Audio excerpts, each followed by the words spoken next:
Yeah, I'm tired of shit, and the coffee ain't hit yet. Damn, ain't that great. I don't wanna go to work, cause my boss is a jerk, and I'm not even that paid. I need a change in my life, cause I don't feel alive, and there's nothing that makes me happy. Hold my beer for. Hello, everyone. This is Pinky, the housewife, and we're going to cover today the pres. I still call him president.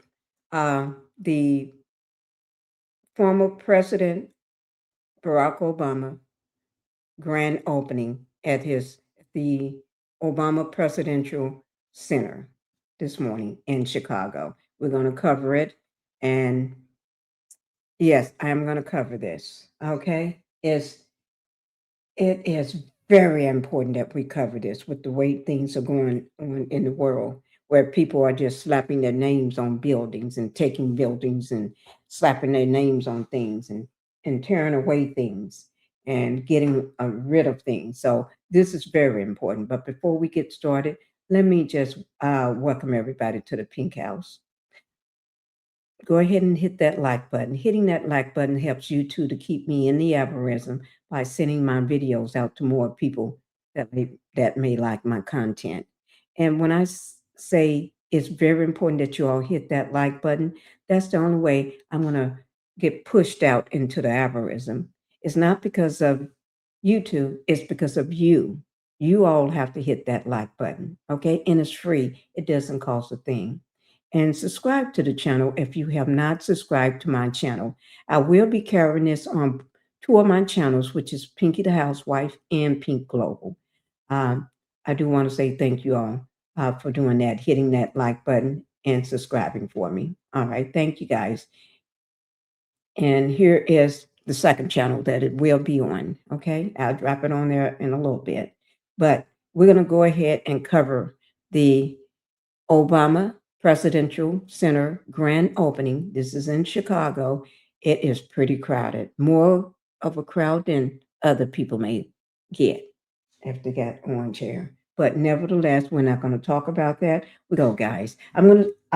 This is live, so I'm kind of behind on it. Okay. So I'm going to start it from the beginning so you all can see it all the way through. They got great singers here, really great singers. You're going to love it. Okay. And you get a chance to see the most famous president in all times, Barack Obama, with his beautiful, beautiful, lovely First Lady, Michelle Obama. Okay. So you get a chance to see the most beautiful couple in the world, the Obamas.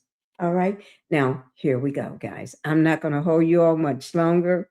I got, okay. I'm not going to hold you all much longer. And let me just say, this is coming, credit goes out to MS Now. Okay, MS Now. All right, so that information will be down in my description box below my video. So if you want to go back and watch it yourself, or you can always, and don't forget to share my video with other people, family members. Share my video, okay, guys? And please hype the video and leave a comment. Leave a comment if you find something, if you love somebody that was singing, or you just love seeing uh, President.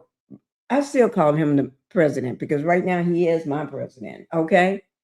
Also, if you love to see Barack Obama and Michelle, put it in the chat. Just drop a note.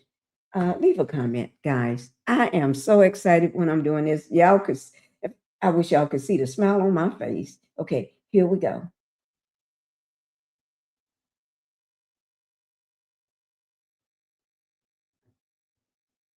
I'm not sure. Now it's not muted. It's not. Maybe these are just still images that they're showing right now from the Obama Presidential Center. Look at Michelle Obama, Barack Obama. I just love myself some Barack Obama. Yes, I do. I always have. I think everybody do. They just love themselves some Barack Obama. I tell you, this man is the most handsomest president we ever had, too, and the smartest, and the most calm and laid back. Michelle Obama, you should be running for president, girl. I'll vote for you. Yes, I will. Look at there. Now, I'm not sure. Now, it's not muted at all. I think these are just still images. Well, I can put some music to those. Let me see. Let me see. Let me see.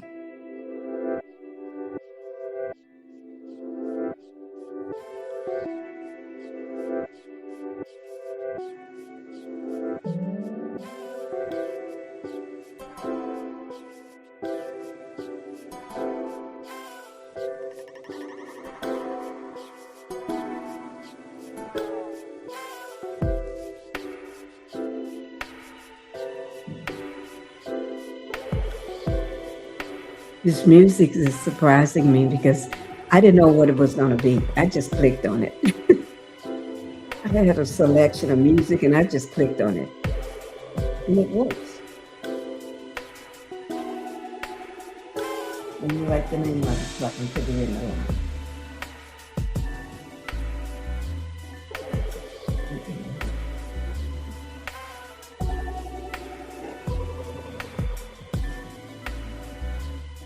Okay, I wrote the name down.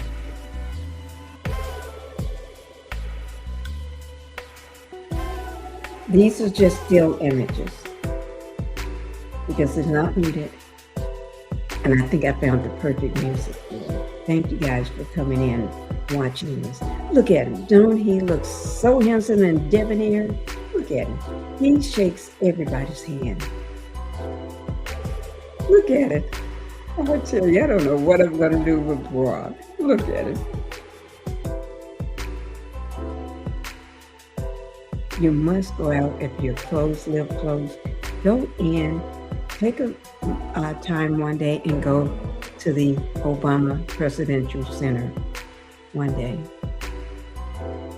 A home for, oh, wait, I do want to say this, guys.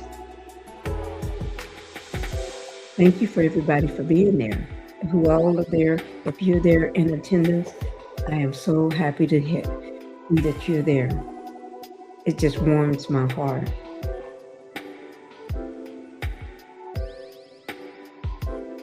A home for creativity, a home for action, a home for play, a home for growth, a home for connection, a home for inspiration.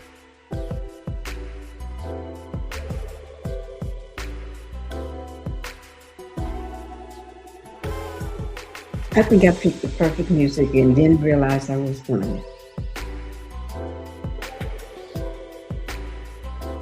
I really didn't.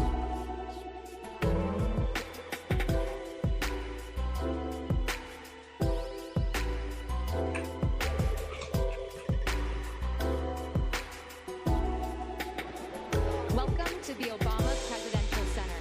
Please make your way to your assigned seats.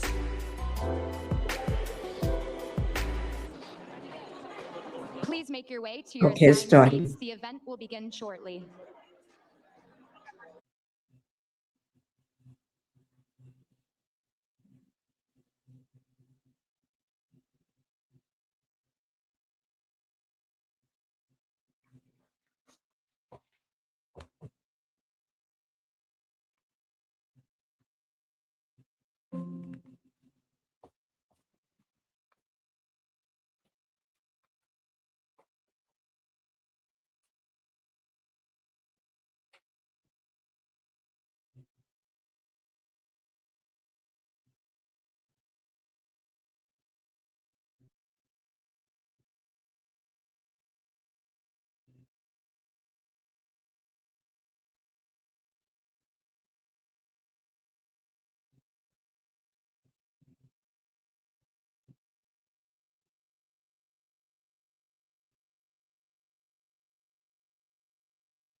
Welcome to the Obama Presidential Center grand opening ceremony. Our event will begin shortly.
They say shy don't dance no more, and the little kids don't got a chance no more. They ain't even trying to free the old man no more. One day it won't be no old man no more. Mr. Garden used to take the best over from Halsted. Mr. Harper, I used to be so exhausted. The barbershop bus from bootleg lacrosse fits. Forget the DVDs, they trying to get that golf drip. Freckles by focals and can't go hats. Spinning stories about blocks that they can't go back. Singing songs about the women that they can't go back. They used to rub them on their hair that they can't go back. Flip on his bosom and crying.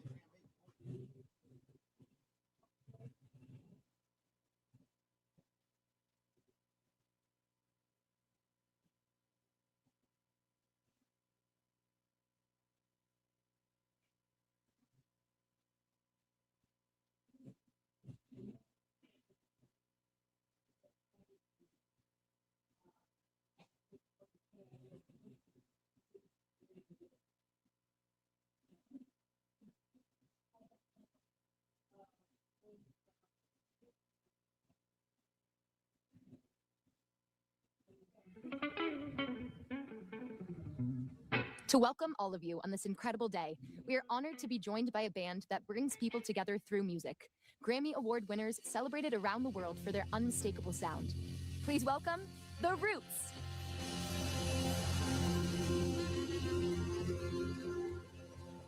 Shout out. Yep. How y'all feel out there, ladies and gentlemen? Just to let you know. Right about now, you're rocking with the best, that's right. You're all tuned to the sound of the legendary hard-working revolution Philadelphia, PA. Let me hear you say, I feel. Say real good. Say, I feel. Real, real good. Let me hear you say, turn it up. Say, turn it up. Say, louder. Come on, louder, y'all. Get.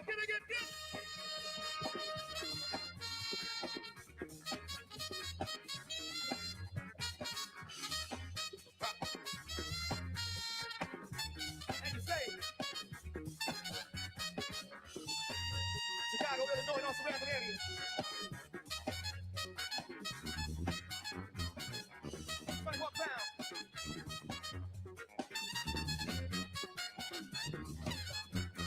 Change. Things just ain't the same. Yeah, change. Things just ain't the same. Look, when you're going through a change, things just ain't the same. Change.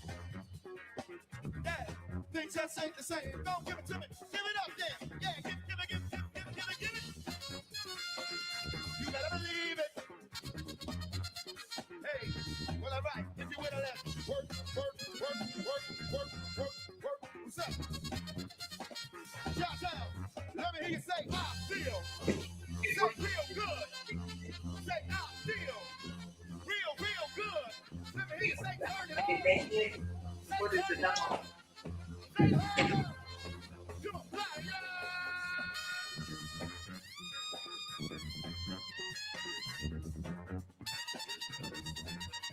Hey. Take it down. Yeah. Here we are. The legendary. Hard working.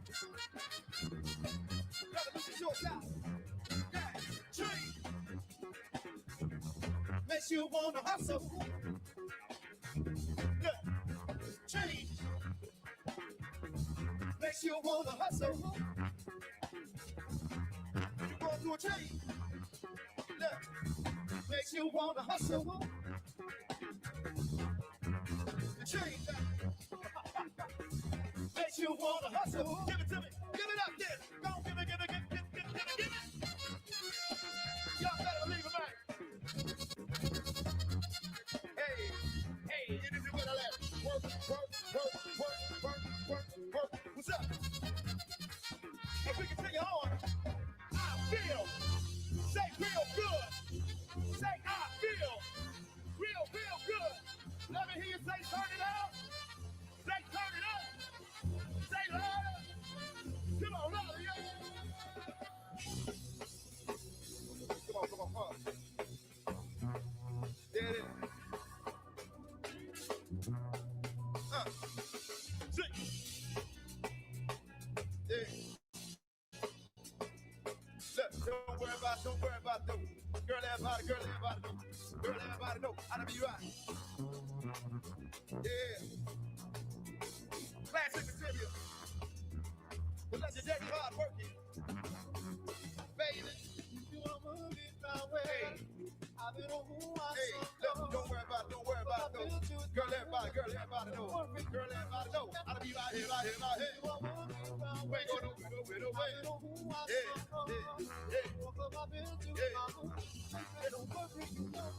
Somebody told me that this planet was small. We used to live in the same building on the same floor. It never met before we chillin' overseas on top. Treat this Ethiopian queen from Philly taking classes abroad. Studying fish and photo flag focus for college. She said she working on a flick, so my click through the scope. Listen, she love her so embarrassed. Annalise even mouth and said I stepped on stage and took a piece of her house. We knew from out and things fall apart. They tear to shatter. She told me that didn't matter. When I get home, get at her. You let her phone or whatever. Let's get together. You think not? Like I went home and forgot. Time fast. We back in Philly. Man, she up in my spot.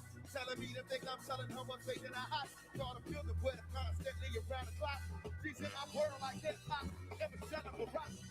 Come on, man. I've been on who I don't worry about those. Girl, everybody know. Come on, everybody know. I don't even out here. No way. Yeah. I'm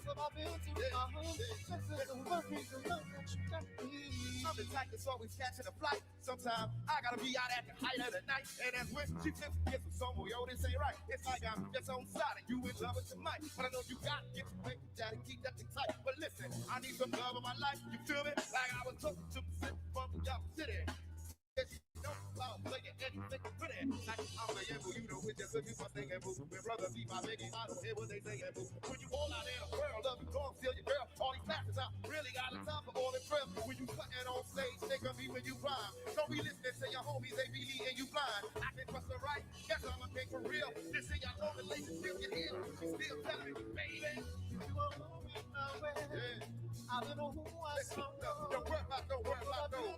Girl, left body, girl, left body, no. Girl, left body, no. I don't be right there, right there, right there. You are worried about me. I don't know who I saw.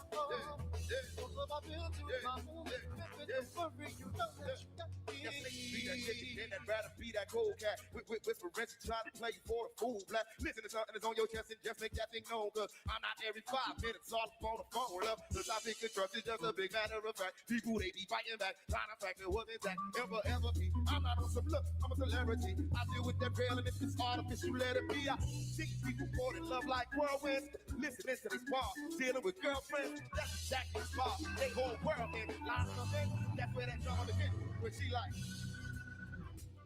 Ladies and gentlemen from Brooklyn, New York, please put your hands together this morning for Captain Kirk. Kirk Douglas on guitar right now. Big round of applause.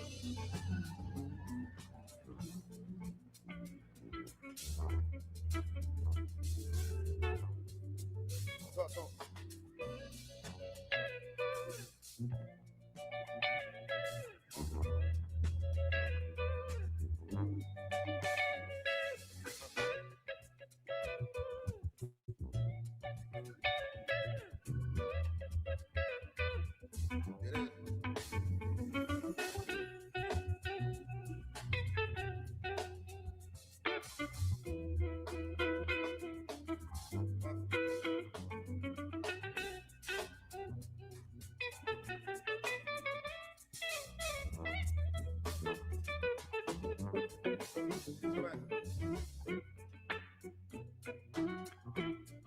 My mind's playing tricks on me.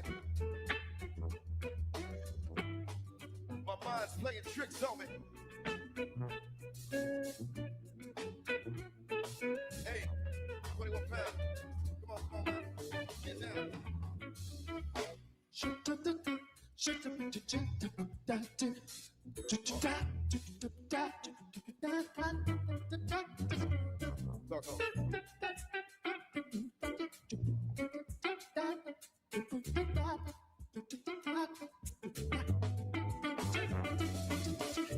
Most people think God will come from the sky. Take away everything and make everything. You know when life is wild, when life don't come. So now you see the light. The business stand up on your back. Stand there. Get up, stand up. Hey, stand up on your back. Get up, stand up. Don't give up the back. Yeah. Get up, stand up. Stand up. Stand up on your back. Yeah. Get up, stand up. Don't give up the back. Why God? Why God? Why God?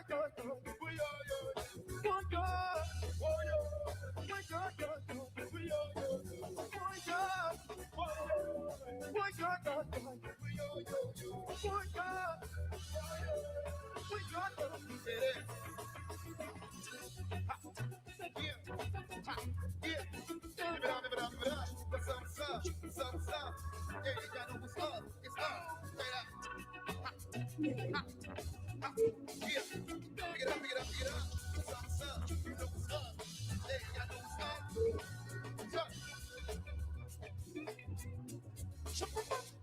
One time.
Ladies and gentlemen, live and direct from the concrete jungle, right?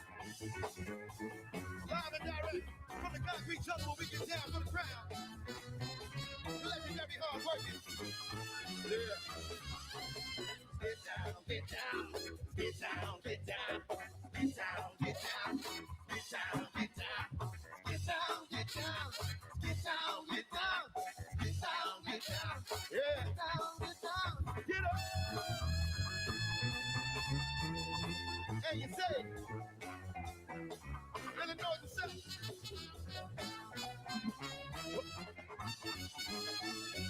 Yeah, jungle boogie, jungle boogie, jungle boogie. Get down, jungle boogie, jungle boogie, jungle boogie. Get up, jungle boogie, hey, jungle boogie. Get down, jungle boogie. Yeah, jungle, yeah, yeah. Get it, get down, get down, get down, get down, get down, get down, get down. Look, if you can get it, get down. If you can get it, get down and get it. Get down if you can get it, get down. Go get it, get down. If you can get it, get down and get it. Go get it, if you can get it, get down. Get up.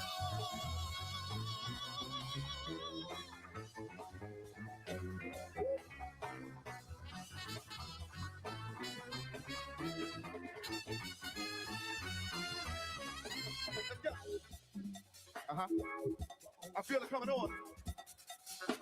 Look, say this right here. Look, I'ma say, Mama Sa, Mama Makusa. I'ma say, Mama Sa, Mama Makusa. I'ma say, Mama Sa, Mama Makusa. I'ma say, Mama Sa, Mama Makusa.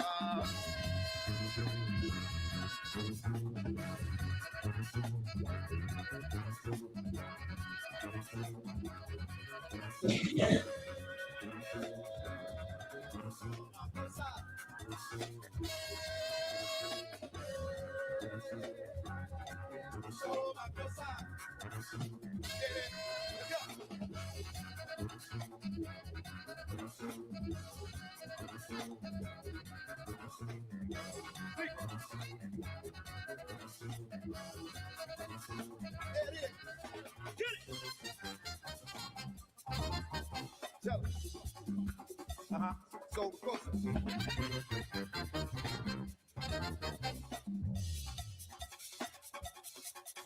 Let's go.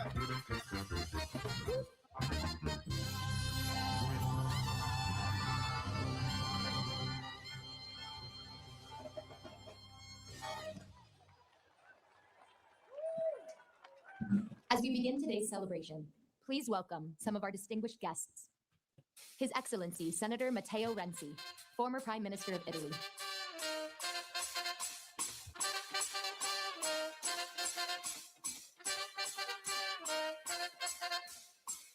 His Excellency, Kiagin Albadorj, former President of Mongolia.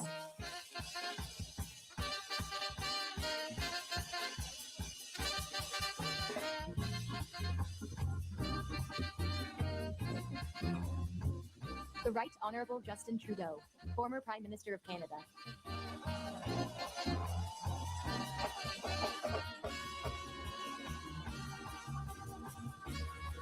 Her Excellency, Dr. Angela Merkel, former Chancellor of the Federal Republic of Germany.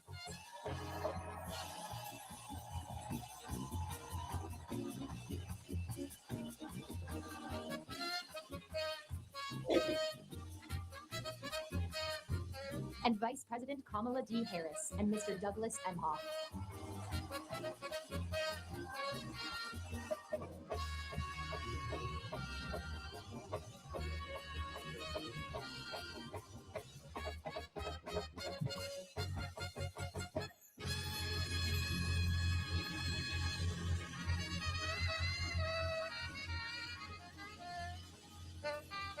It is our honor to welcome President William Jefferson Clinton and Secretary Hillary Rodham Clinton.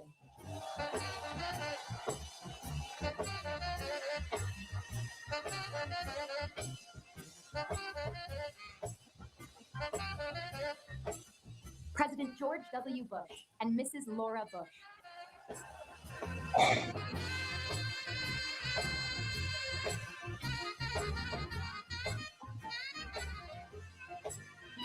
President Joe Biden and Dr. Jill Biden.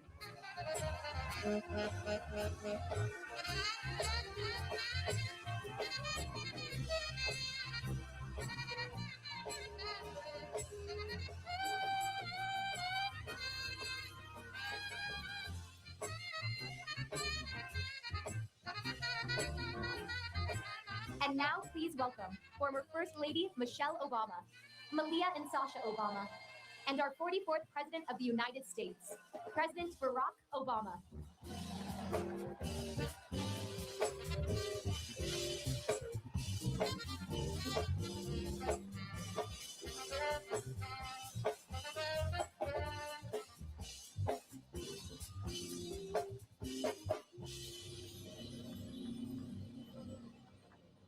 For our invocation, please welcome Pastor Joel Hunter and Joshua Dubois.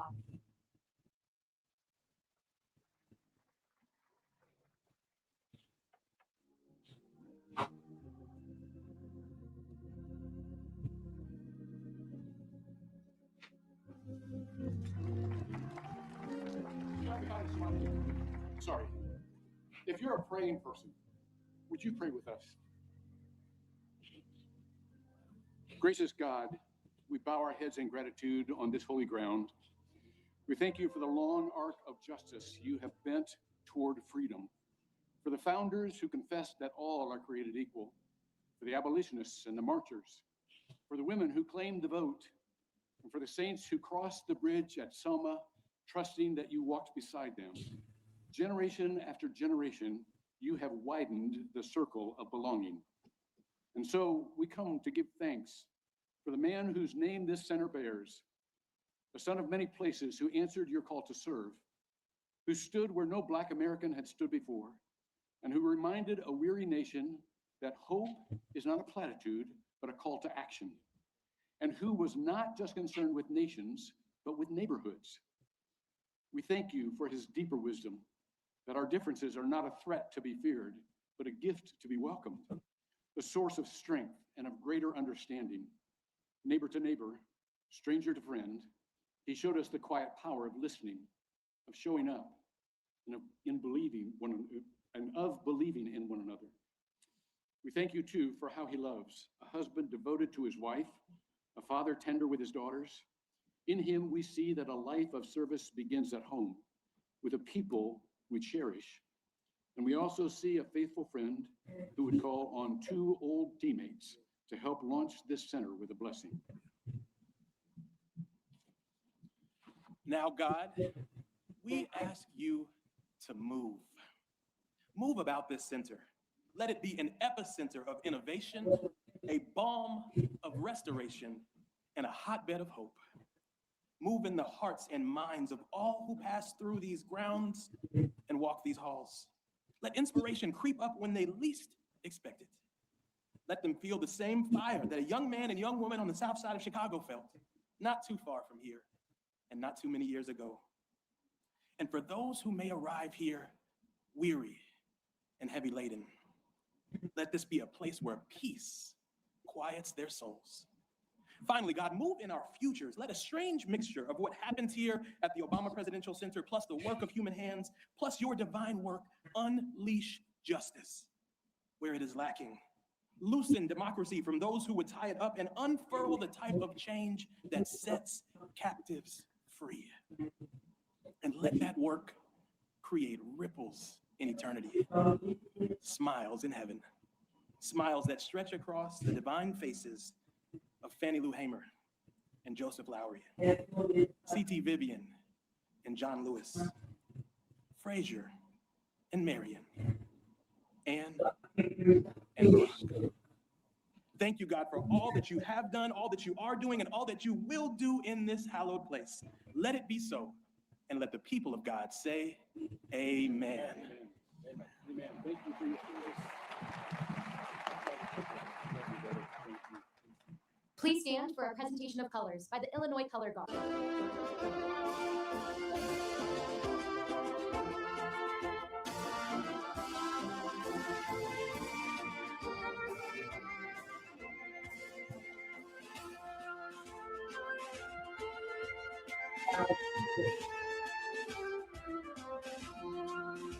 Left turn, march.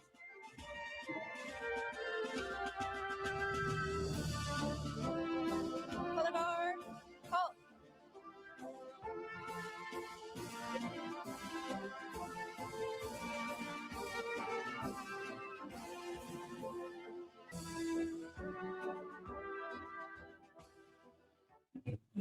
Performing our national anthem, born and raised right here on Chicago's South Side. Emmy, Grammy, Oscar, and Tony Award-winning legend, Jennifer Hudson.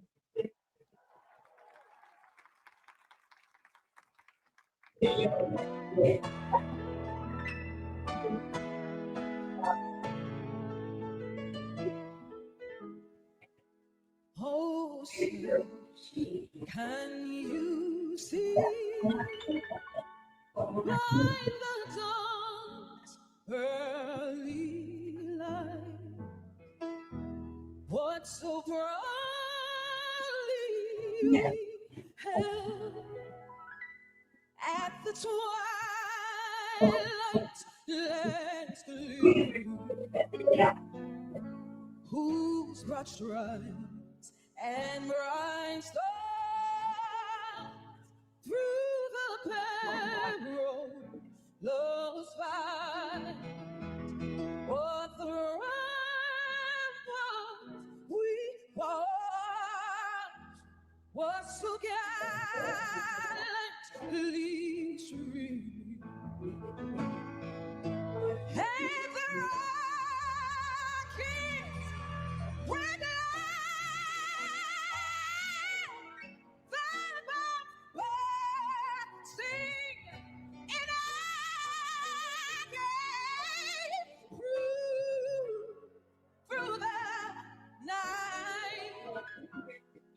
that I fled was still there.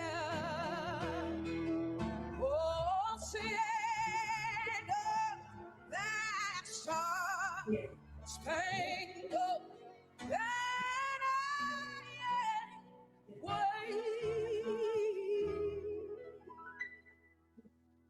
o'er the land and of the free.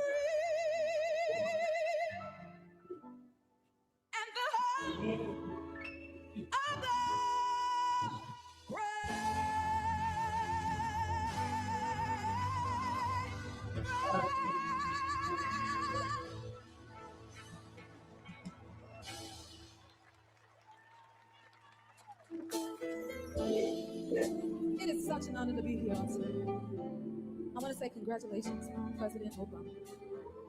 Your legacy will continue to live. Listen. To dream the impossible dream, to fight the unbeatable foe, to bear with unbearable sorrow, to run where the brave dare not go, to right the unrightful wrong, ooh, to love pure and chaste from afar, to try when your arms are too weary, to reach the unreachable star. This is my quest to follow that star, no matter how hopeless, no matter how far, to fight for the right without question of heart, to be willing to march into heaven for that heavenly call. And I know if I only be true to that glorious way, that my heart will like peace fully comes when I lay to my rest. My rest. And the world would be better for this than what it's going to come with stars. Still strong with his lesson courage to reach the unreachable star. When no matter how far, still be, yeah, if we can ask for the unbeatable, the unreachable. Congratulations. Stop!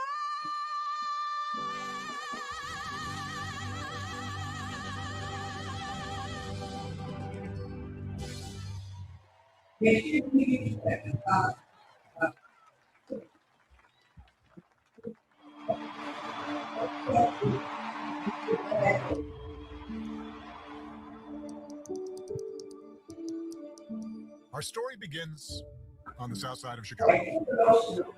For me, it was here that hope took root.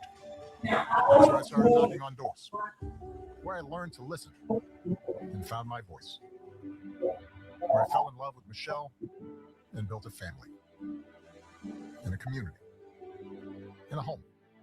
From this place, our circle and our aspirations grew. Because the story of the South Side has always been a story of possibility. And now we start writing a new. We shall overcome. All things are possible. Yes, we can. We includes everyone. And this place does too. 19 acres in the heart of Jackson Park, where people can get inspired. Shannon, Where leaders get Danny's just waiting on you. Dr. 16 wants to know about the bag. You need a bag. Here you can do more than what Phoenix is waiting on you today. That's what the South Side And does. Christine wants to know whether he needs to bring clothes up. So he got clothes. Progress isn't the So what story. I may do is just pack those bags you put in your car. With hard work Well, just come with a bag. and faith in each other. Track back to the she want me to come and get her, so when by the time we get out of the shower, Now we let's do it already again. see it. Together. But I know you probably want take me. I'm just gonna pack you a bag, okay? Please welcome a leader who helped shape the vision of the Obama Presidential Center from the very beginning, a longtime advisor to President and Mrs. Obama, Chief Executive Officer of the Obama Foundation, Valerie Jarrett. I know he's not about to keep it, but when you get there, give me a minute. Well, good morning, everyone. Good morning to all of you who are here in Chicago, who traveled from near and far. Oh my goodness, you're here to celebrate with us, and many of you came through some pretty atrocious weather. And to everyone watching from home, this is a glorious day, and it is for all of you, and the sun is out. So we want you to enjoy the moment. Yes. I am thrilled to officially welcome you to the opening of the Obama Presidential Center. Now, this center is not a traditional museum, nor is today a traditional ribbon cutting.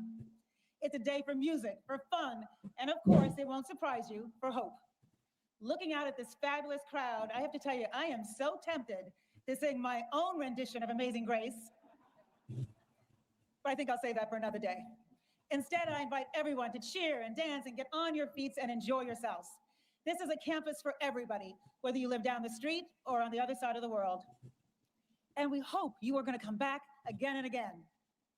To President and Secretary Clinton, to President and Mrs. Bush, to President and Dr. Biden, all of our foreign dignitaries and elected officials who are here, we are honored by your presence. To our Obama campaign and White House teams, to our generous supporters, this day would not have been possible without you. To our neighbors who showed up to countless community meetings and shared their hopes and dreams, and yes, their concerns with us, we hope we have made you proud. To the thousands of talented folks who designed and built this magnificent campus and whose names are forever memorialized in the Forum building right behind me, thank you. To our board of directors, Marty Nesbitt, our chairman, all of the members of the board who provided exceptional oversight and guidance and support, and to my amazing team, whose dedication and commitment to excellence have made our programs, the center, and this celebration all exceptional. Thank you. We'd also like to take a moment to recognize the original inhabitants of the land journey. Thank you. And lastly, thank you, Barack, Michelle, Malia, and Sasha, for your grace and your service to this country, each in your own way. So I grew up on the south side of Chicago, riding my bike right through Jackson Park. This community is home to me, and it is home to the Obamas. I first met Michelle and Barack 35 years ago. They were engaged to be married. Malia and Sasha were a glimmer in their eyes, and they were just beginning their careers. They didn't know what path their lives would take, but they were both committed to a life of service. They were two very young and talented people who wanted to leave the world a little better than they found it.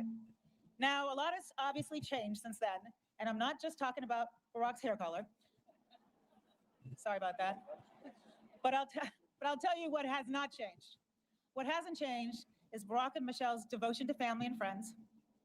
Their values, some of the same values we teach our young leaders: integrity, courage, imagination, resilience, and yes, empathy.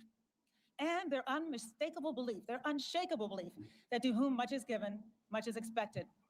I am so grateful to them for our deep friendship that has withstood the test of time and for bringing me along on this extraordinary journey. Now, of course, that history wasn't made by the Obamas alone. It was made by countless people upon whose shoulders they stand, and those who have stood by them through all the ups and downs, including many of you who are here today. People who refused to accept the status quo, who wanted to be part of something bigger and more important than themselves, and who came together to work towards a common goal. When I think about all that hard work and the purpose of this new center, it reminds me of a story about one of our former organizers, our field organizer, Ashley Baya. It was 2007, in the heat of the primary. I traveled to Conway, South Carolina, to try to convince a couple dozen undecided voters to support Barack Obama. Ashley, who was a 20-year-old white woman from Florida, greeted me pretty confidently as we walked in the room. And she kicked us off by sharing her personal story with the group. She told us that when she was 9 years old, her mom lost her job and her health insurance after being diagnosed with cancer. In order to help save money to pay for treatment, Ashley convinced her mom that she loved mustard and relish sandwiches. Yeah, so for a year, that's what Ashley found in her lunchbox. She told the group that she supported Barack Obama for a simple reason: he cared. He cared about making sure that all Americans could have essential and affordable health care. After Ashley spoke,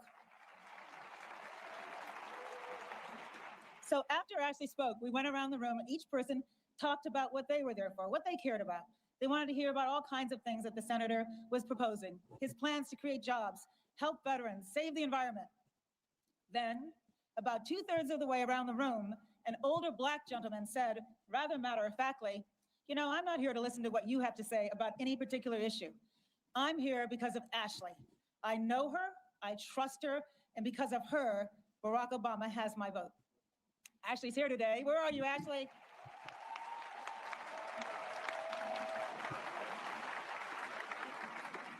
She's not going to stand up.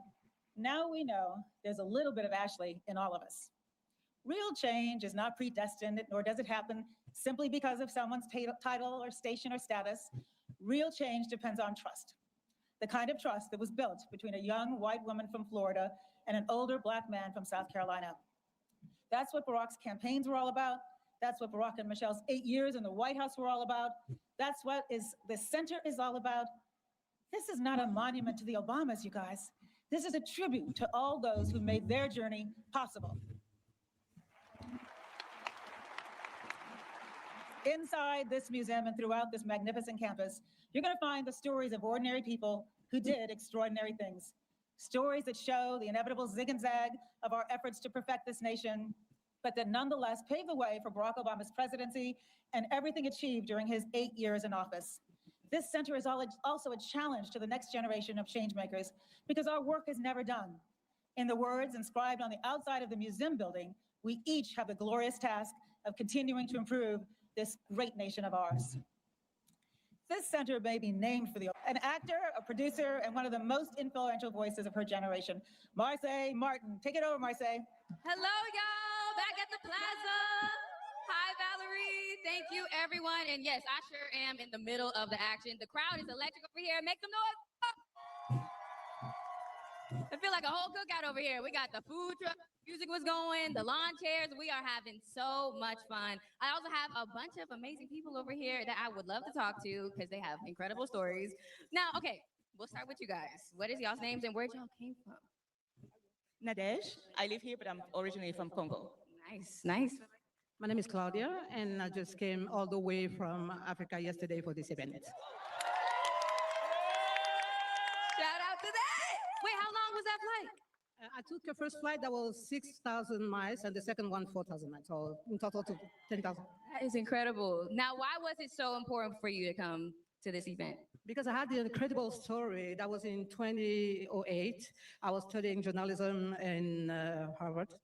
And what happened is that Barack Obama became a candidate, and I called my family in Africa, and I said, okay, you know what? I think I know who the next president's gonna be. And it's inspired me a lot. And 3 years after that, I created the first American school in my country because of it.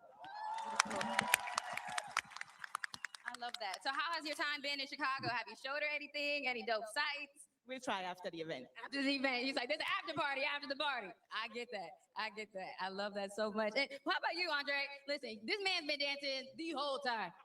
Let me start by saying that. How are you feeling today? I'm great. This is inspirational. This is fiery. I love America. I love Chicago, and I love the melting pot that we still are. And I so with the vision of America. Let's go. Yes. What's like your go-to dance move for today? If you could describe like this whole event, what would be the move? Uh-oh. Okay, just a like a, oh, hey, we can do a little bit of that. Okay. Well, listen, we are having so much fun over here at the Midway. Keep up the spirit because history is happening right now. Looking forward to talking to a few more people in a little bit. Now back to you, Valerie. Thank you, Marseille. And now I am excited to introduce our next performer. When we asked her to sing one of President Obama's favorite songs, she told us, well, I never sung it in public before, but she came up with a new arrangement just for this occasion, and we are so grateful. Please welcome multi-Grammy award-winning artist, Christina Aguilera. Where are you, Christina?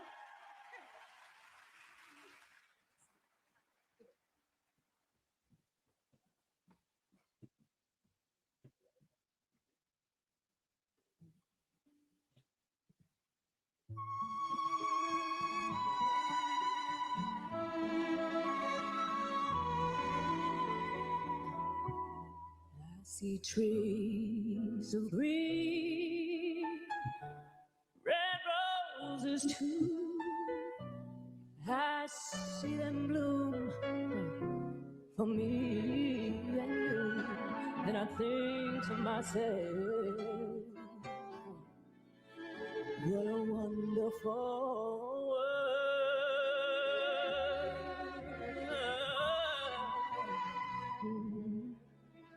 I see skies of blue and clouds of white, the bright, blessed day, the dark, sacred night, and I think to myself,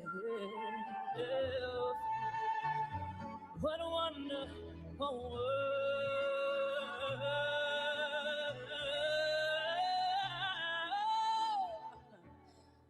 The colors of the rainbow, so pretty in the sky, are also on the faces of people going by. I see friends shaking hands, saying, how do you do? They're really saying, I love you. I hear babies cry, now watch them grow. They'll learn so much more than I'll ever know. And I think to myself, what a wonderful world. Oh, the colors of the rainbow, so pretty in the sky, are also on the faces of people going by. I see friends shaking hands, saying, how do you do? Yeah, really saying, I love you.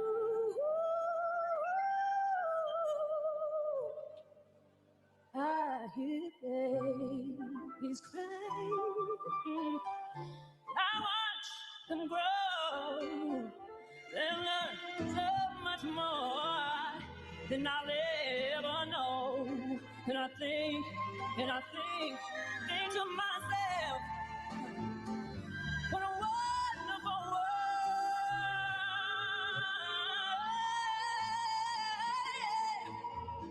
And I think to myself, hey, what a wonderful world.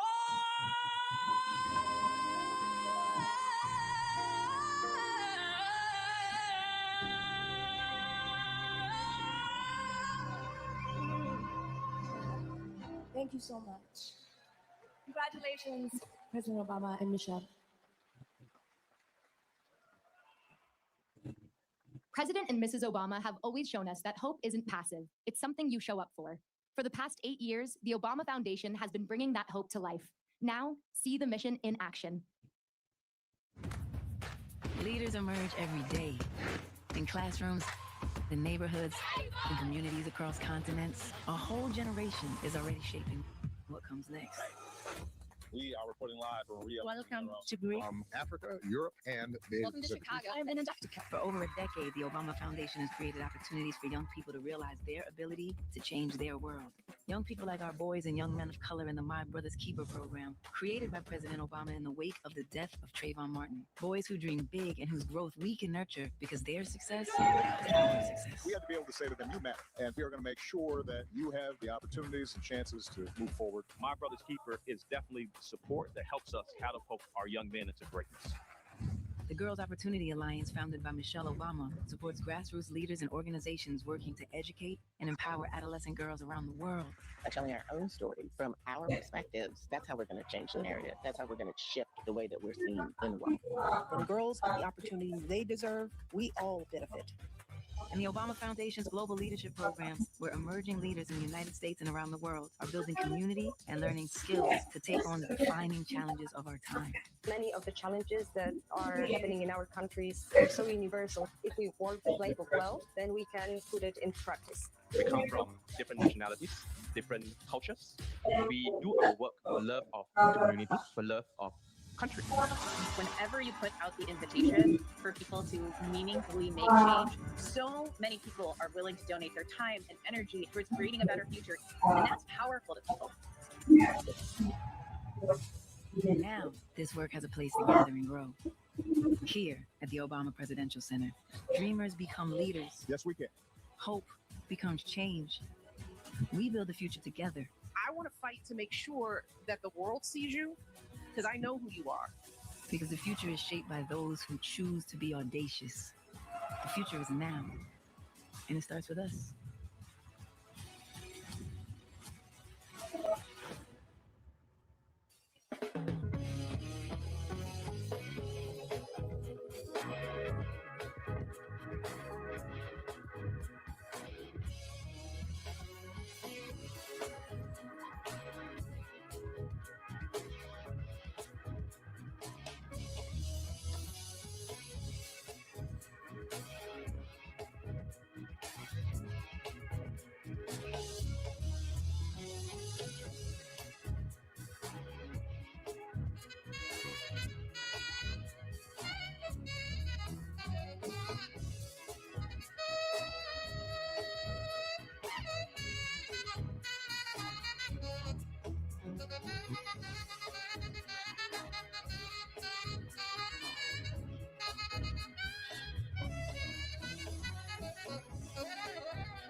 Alrighty, guys, we are back here at the Midway.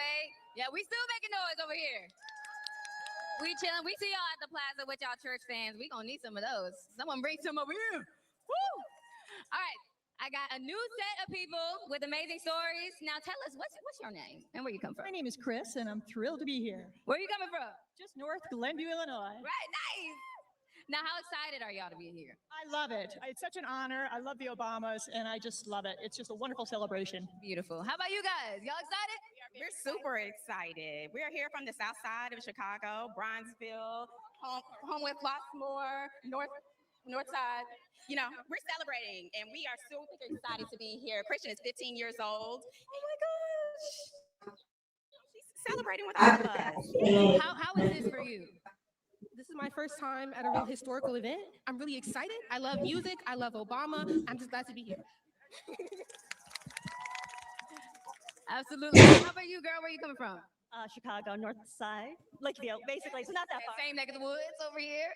We are so excited. On a scale of 1 to 10, how big does everyone feel today? Like how emotional? How is the overall vibes for you guys? 100. 2,000. Okay, if there's one word to describe how you feel in this historical moment. Yeah, you on camera. Yeah, you said here I am. If there's one word to describe how you feel, what would you say? Amazing. I mean, I can't believe I'm here. I'm very excited. There's no words, really. Yeah, how about you guys? I don't have the words to express how amazing this is. I wore my vintage Obama shirt from the campaign, and this is just bringing back so many memories, and I'm just hopeful that we can get back to the time where we were before. We're super grateful for the Obamas bringing change back to the south side of Chicago, and we want to share this love all over the world. So if people are watching this, come and see us. Come to the museum. Okay, absolutely. And the power of love. The power of love. All right, we excited. We still lit over here. Back to y'all. For the past few months, young artists from Guitars Over Guns, an organization that empowers youth through music and mentorship, have been working with rock legend Eddie Vedder to create an original song. Every note, every chord, every lyric. Please welcome Chicago icon and the voice of Pearl Jam, Eddie Vedder and Guitars Over Guns.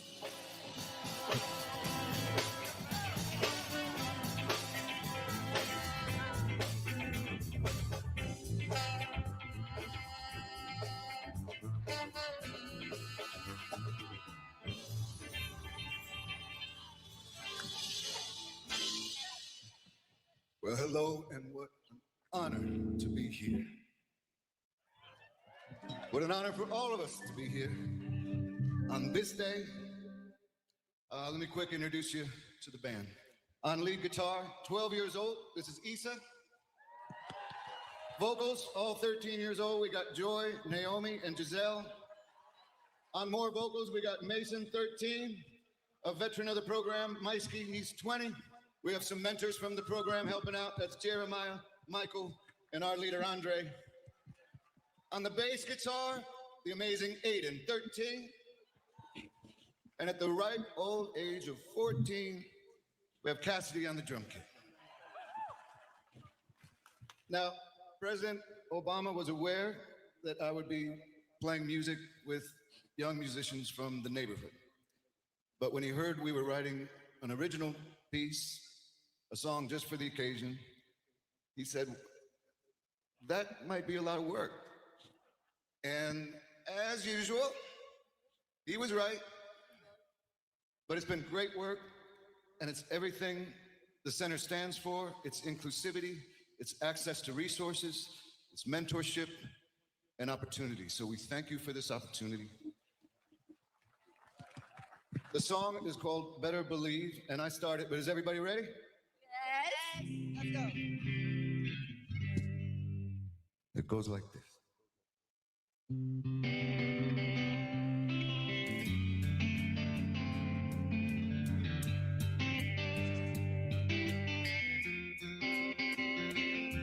Today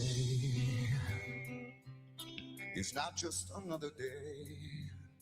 We've been called, and I can hear it clear finally.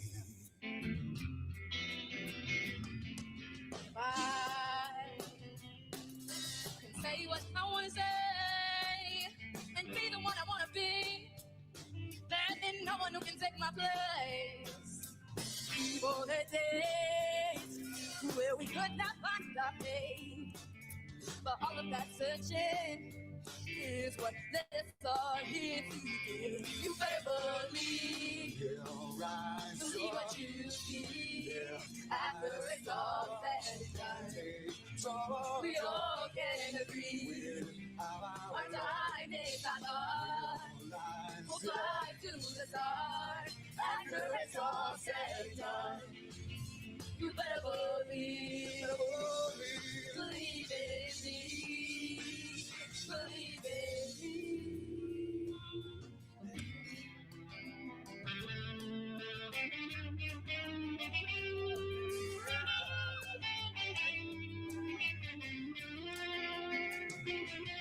Today is a reflection of tomorrow. No more pain and sorrow.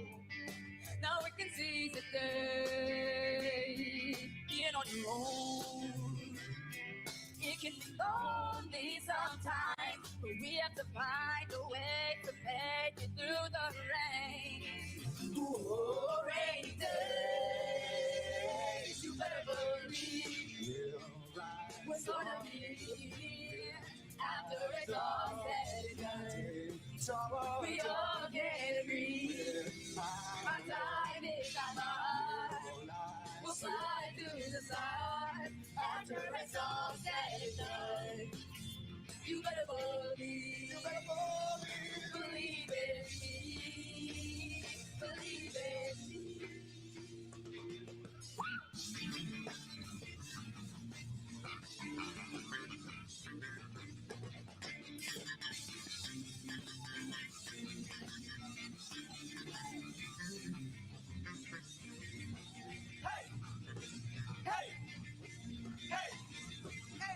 We bring light from the darkness. I'm in my instant mom's apartment. Like MJ, we've been starting something for contact for our each come. Oh, we finna do what people said that we never could do. They used to tell us what we always do, but not that we never could do. We got our brothers, our mamas, our sisters, our fathers, our families, they on our back. I got my hopes and my dreams and I wish my bitch this year might be ready to okay. We trying to be the best we can be and we picture perfect like Mona Lisa. And we take the seed out in the dream, the hands that the dream, so we can't believe. This side, we believe, we believe, we believe. Come on. We believe, we believe, we believe. This side, we believe, we believe, we believe. Come on. We believe, we believe, we believe. Everybody. We believe, we believe, we believe. Say it. We believe, we believe, we believe. We believe, we believe. You better believe. We're gonna be after it's all said and done. We all can agree. Our time is not lost. We'll fly to the stars after it's all said and done. You better believe. You better believe. Believe in me. Believe in me.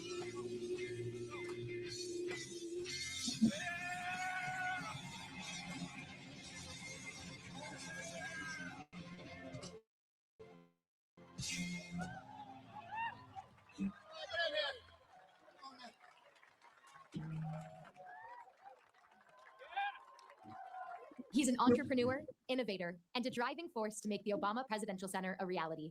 A longtime friend of the Obama family, chair of the Obama Foundation Board, Marty Nesbitt.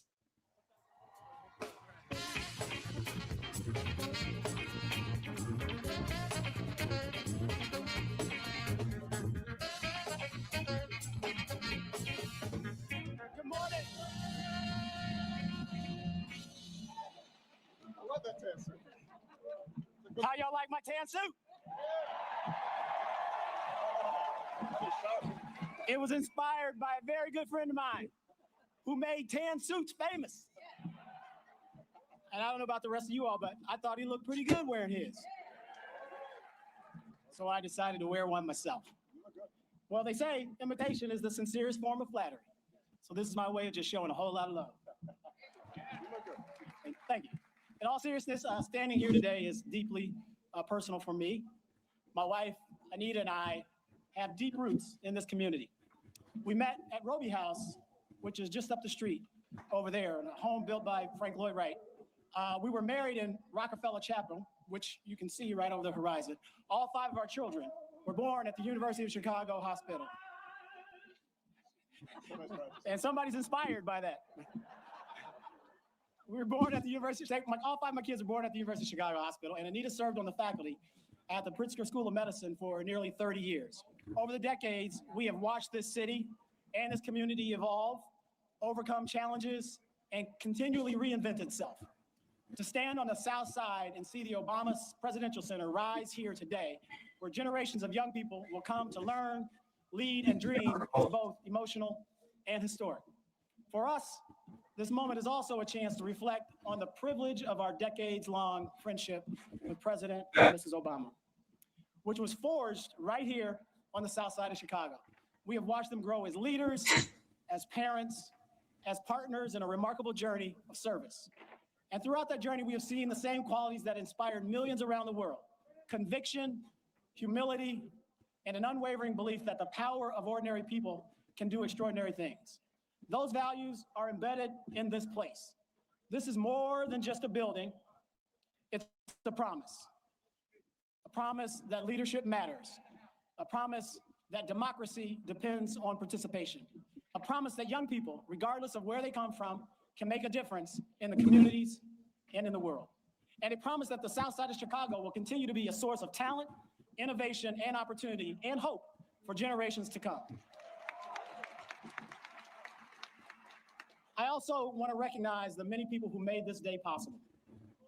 To Valerie Jarrett, our great, great CEO, the Obama Foundation Board, thank you for your vision, stewardship, commitment throughout this entire journey. To the donors and supporters whose generosity transformed an idea into reality, thank you. To our civic leaders, community partners, neighborhood residents, and the countless organizers, builders, and team members who worked tirelessly to bring this center to life, we are deeply grateful. And a special thank you to my dear friend, Robin Cohen, who was employee #1 at the Obama Foundation. Her selflessness, adaptability, and resilience have been indispensable to this journey and remain cornerstones of the culture that we built together. Today belongs to all of you. As we celebrate this remarkable achievement, let us remember that the true measure of this center will not be the architecture we admire, but the lives it inspires. Congratulations to President and Mrs. Obama, to the foundation, to the South Side, and to everyone who helped make this promise a reality. Ladies and gentlemen, please welcome John Legend.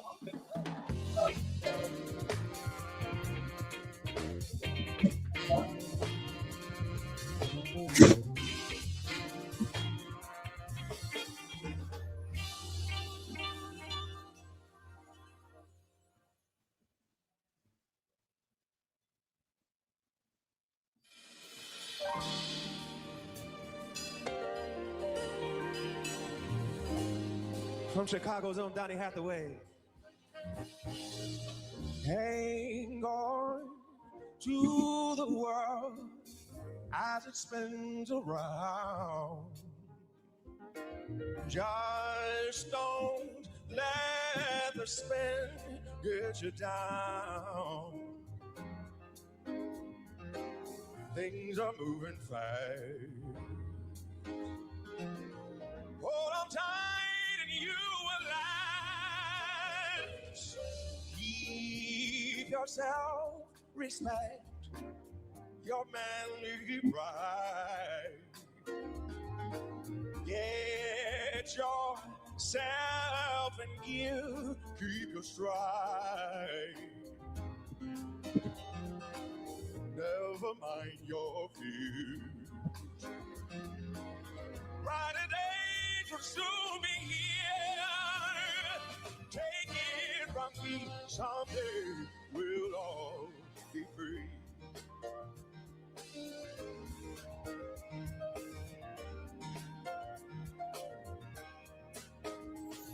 Keep on walking tall, hold your head up high. Lay your dreams right out to the sky. Sing your greatest song. You keep going, going on. Take it from me, someday we'll all be free. Yeah. Just wait and see, someday we'll all be free. Yeah. From me, someday we'll all be free. And it won't be long. Take it from me, someday we'll all be free. Yeah.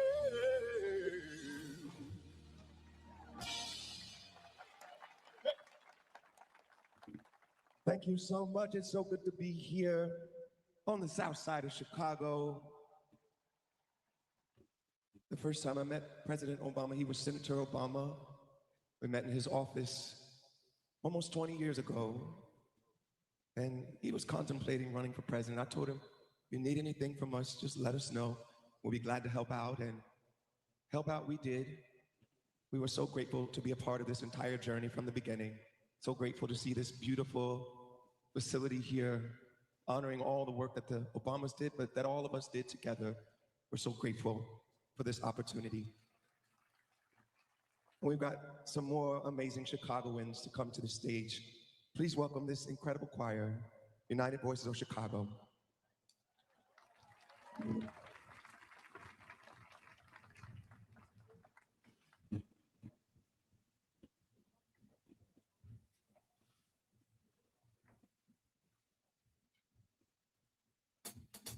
One day, when the glory comes, it will be ours, it will be ours. Oh, one day, when the war is won, we will be sure, we will be sure. Oh, glory, glory. Oh, from the south side, please welcome Common. Glory. Hands to the heavens, no man, no weapon. Formed against us, glory is destined. Everyday women and men become legends. Sins that go against our skin become blessings. The movement is a rhythm to us. Freedom is like religion to us. Justice is juxtaposition in us. Justice for all just ain't specific enough. One son died, his spirit is revisiting us. True and living in us. Resistance is us. That's why Rosa sat on the bus. That's why we walk through Chi-Town with our hands up. When it go down, we woman and man up. They say stay down, and we stand up. Shots, we on the ground, the camera panned up. King pointed to the mountaintop, and we ran up. One day, when the glory comes, it will be ours. It's ours. It will be ours. The glory is ours, Chicago. Oh, one day, America, when the war is won, the world, we will be sure. So sure. We will be sure. Oh, glory. Glory. Now the war is not over, victory isn't won, but we'll fight on to the finish. Then when it's all done, we'll cry glory, oh glory, glory, we'll cry glory, oh glory, yes. Selma's now for every man, woman, and child. Even Jesus got his crown in front of a crowd. They march with the torch, we gon' run with it now. Never look back, we done gone hundreds of miles. Rock rose, he rose, become a hero. Facing the league of justice, his power was the people. Enemy is lethal, a king became regal. Saw the face of Jim Crow under a bald ego. The biggest weapon It's to stay peaceful. We sing, our music is the cuts that we bleed through. Somewhere in a dream he had an epiphany. Now we right the wrongs in history. No one can win a war individually. It takes the wisdom of the elders, young people's energy. Welcome to the story we call victory. The coming of the Lord, my eyes have seen the glory. One day, when the glory comes, one day, it will be ours. It's ours. It will be ours. Obama's been walking these hours. One day, Obama Center. When the war is won, yes, we will be sure. So sure. We will be sure. To God be glory. We fight for the glory. We love for the glory. We hope for the glory. Obama Center for the glory. It's peace for the glory. Chi-town is for the glory. Uniting voices. When the war is won, glory. When it's all said and done, we say it, John. We'll cry glory, glory, oh glory, oh.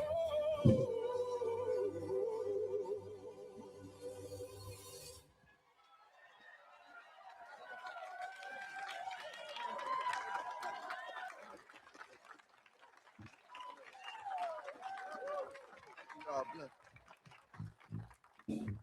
The Girls Opportunity Alliance helped her reach for her dreams. Growing up just down the block, this aspiring filmmaker is now shaping the stories of tomorrow. Welcome, Miss Addison Belome.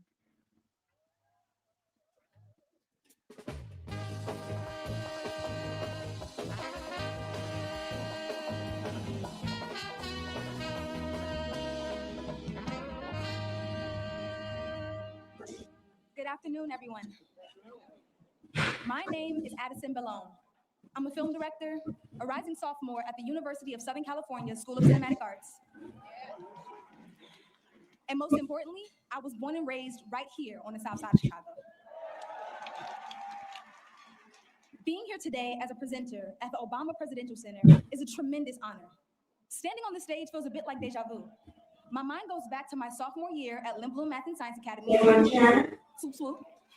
I was sitting at lunch when I received an email from the Girls Opportunity Alliance inviting me to travel to New York City to speak at a luncheon. For a 6-year-old girl from Chicago, that opportunity was transformational.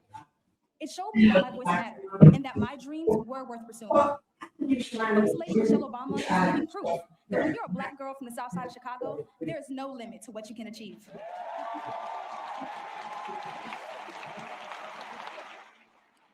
Raised in South Shore and educated at Whitney Young High School, Mrs. Obama's story began in the same city that shaped me. Throughout her life, she has remained deeply committed to uplifting communities like the ones that raised her. Over the past 5 years, I have driven past this site on Stony Island countless times, on my way to school, to visit fans, friends, and family. I felt a sense of excitement and possibility, knowing the impact this center would have on my community. At the Girls Opportunity Alliance luncheon in 2022, I spoke about how violence in my neighborhood sometimes limited the freedom that many children take for granted. But today, because of spaces like this one, generations of young people on the South Side will have greater access to education, opportunity, community, and inspiration.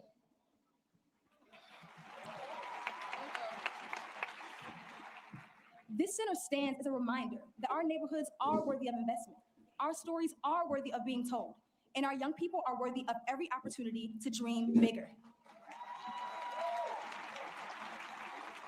Now, I have the extraordinary privilege of standing before you as I introduce a woman who took a chance on me, inspired me to dream bigger, and has been a constant source of inspiration in my life. Please join me in welcoming the one and only First Lady Michelle Obama.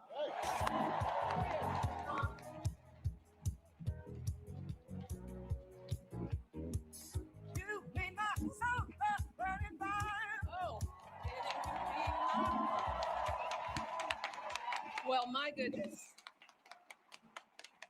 I got my tissue in hand. I don't know about all of you. Wow. Hello, everyone. And what a beautiful day, right? Nothing like a project by my husband to bring out the sun.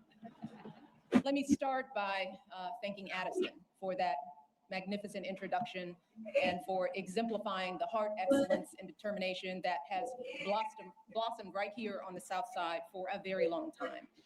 I also want to send some love to everyone who made this day a reality. Landscapers, designers, the architects, artists, chefs, our staff, our board members, our donors.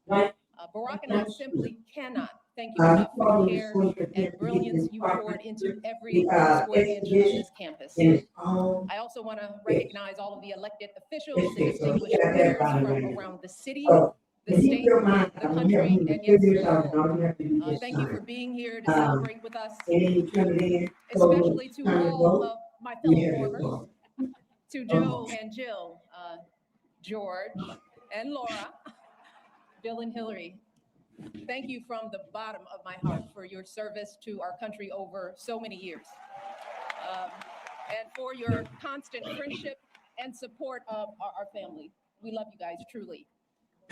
Oh, to our daughters, Malia and Sasha, who will always be my babies, even though we're no longer playing hide and seek on the South Lawn with Bo or hosting sleepovers in the solarium. I see a lot of some sleepover girls here. You both have grown into such brilliant and beautiful young women, making your way out there in the world. Thank you for bringing so much joy and spirit and energy to a life you had no voice in choosing, and for making us proud every step of the way. Love you, babe. Oh, so please indulge me for a moment, because I'm gonna take a little time to do something that I know my husband will not do today, and that is to fully sing his praises.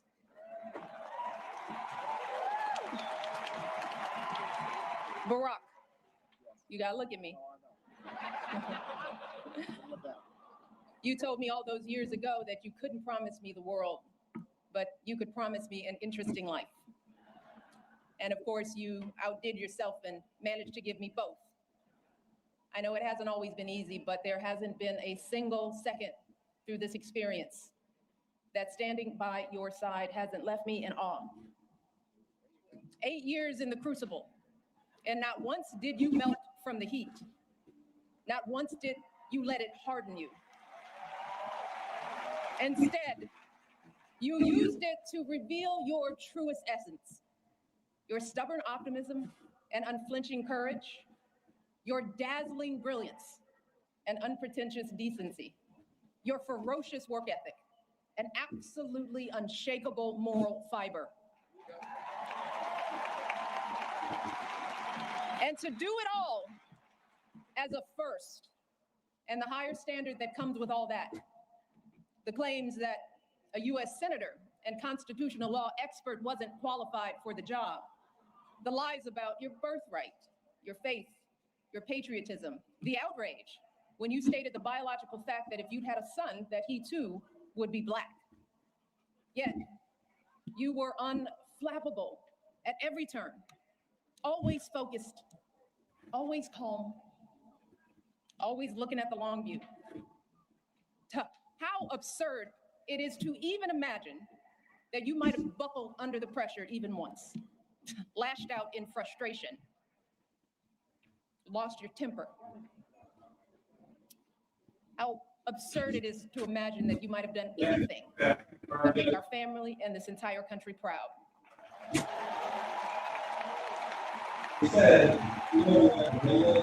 No, you were too busy.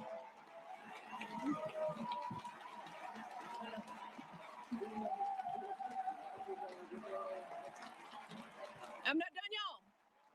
Not done. So much to say. You were doing the people's work, rescuing our economy, expanding healthcare, ending a war, ordering the Bin Laden raid, saving an auto industry, winning a peace prize.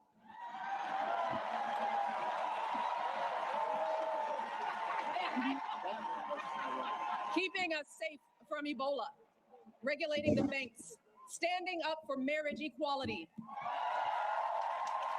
listening to science, and comforting an entire nation in the face of unspeakable tragedies.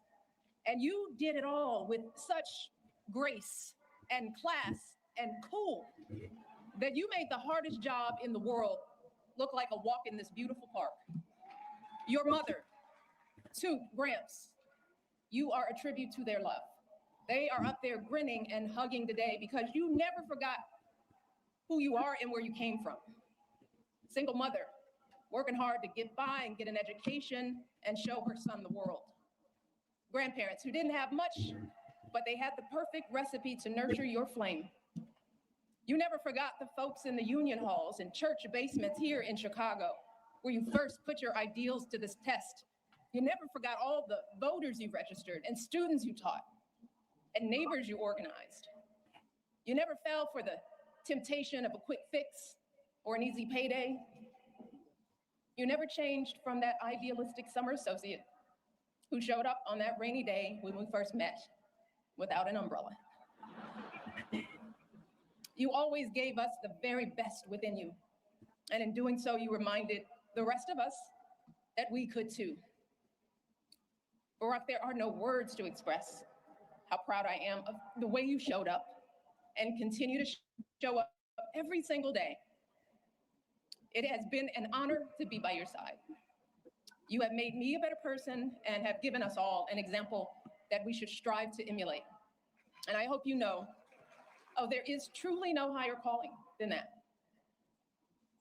All right, to all of you joining us today, our invited guests, and everyone listening and watching from afar, the Obama Presidential Center was created as a beacon of hope, a monument to our unshakable values, the ones my husband has exemplified his entire life: equality, empathy, honesty, inclusion, fairness. And especially during these anxious and divisive times, it is so important that we remember that those values are not unique to my husband. They are the same ones that your husbands and wives, your parents and children, your friends and neighbors exhibit and pass on. Every single day, millions of people in this country wake up doing their very best to live decent and purposeful lives. Yet we're all tested in one way or another. And there are plenty of times we all fall short.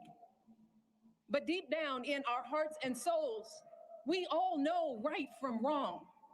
We know selflessness from greed, righteousness from injustice.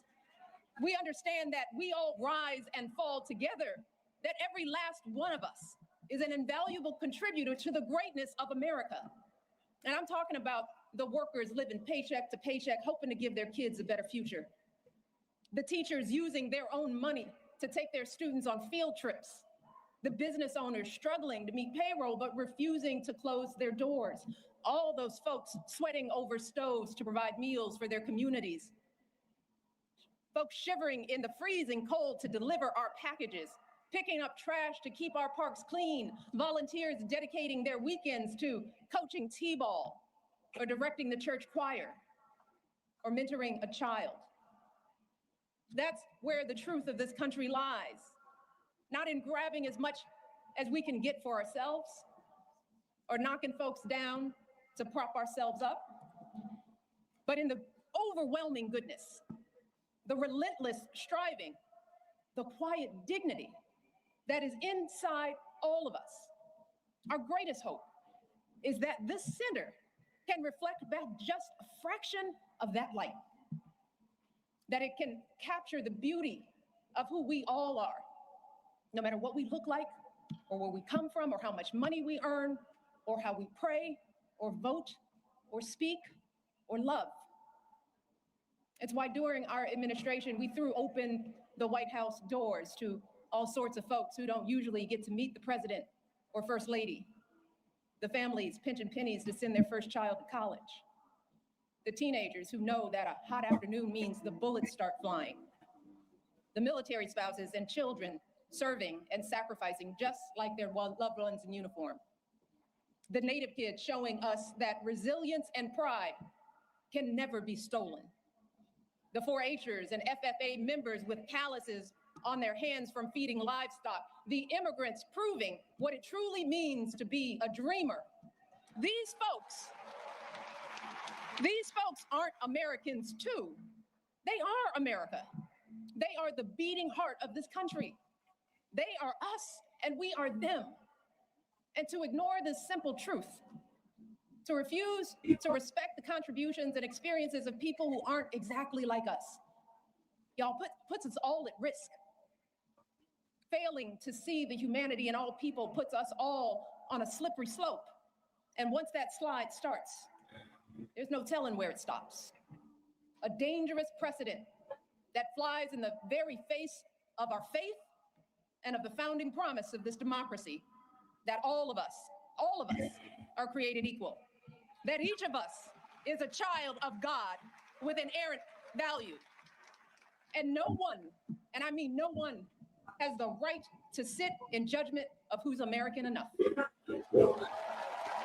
And that's why, folks, we simply don't have the luxury or time to be cynical or complacent, to wring our hands in despair, to wait for someone else to fix the problem. Y'all, hope is all we have, because hope is the essential spark that lights the fire of change. But hope is a choice. Whether or not we use our voices to speak up is a choice. Voting is a choice. Being a decent human being is a choice. Believing that we still hold the power to build a country that reflects us all is a choice. The Obama Presidential Center is a living testament to the power of choice, y'all. The historic example that millions of you gave the world about what this imperfect democracy has strived for and achieved. And an urgent call to go out there and do it again. So I hope that when you walk through this campus and bring your children here, you are reminded of the power of choice and the steady work of change.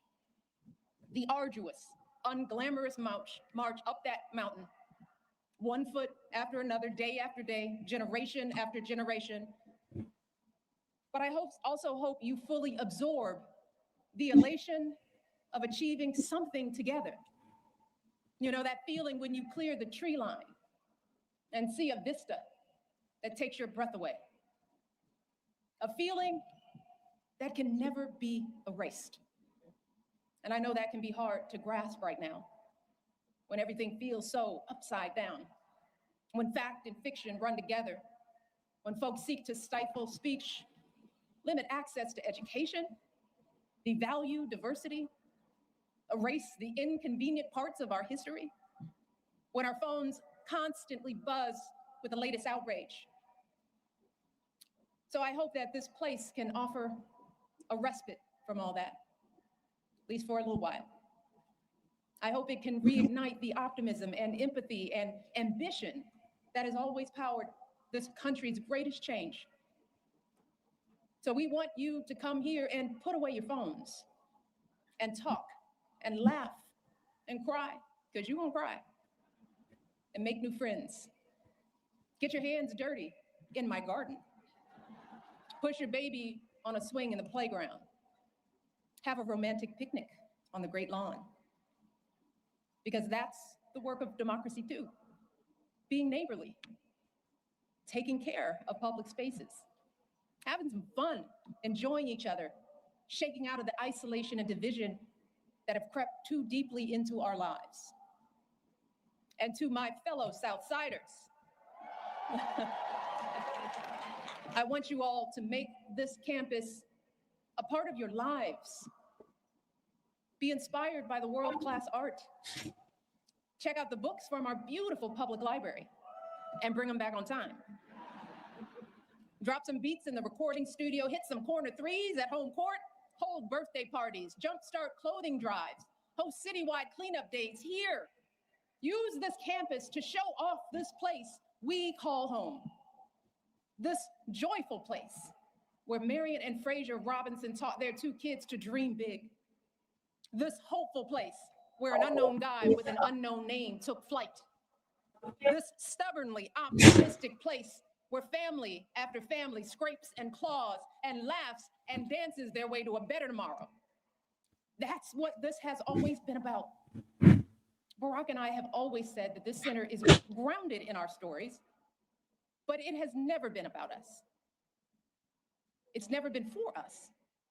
And it's going to be here long after we're gone.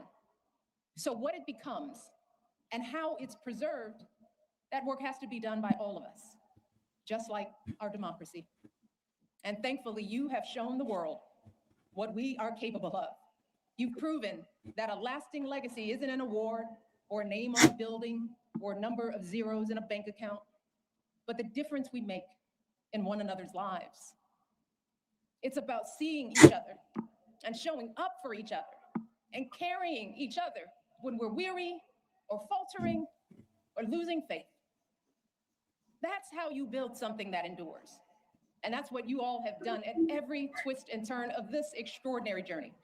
You have protected and proclaimed the hope that beats within the heart of this campus. You've rekindled and renewed this untamable, unpredictable, and unbreakable democracy. And I know that you all are going to astonish us even more in the months and years ahead, because you all have proven beyond a shadow of a doubt that when we truly see each other, when we strive to bring out the best in ourselves and one another, oh, there is no limit to how high we can go. Thank you all. I love you all. God bless you, and God bless this country we love.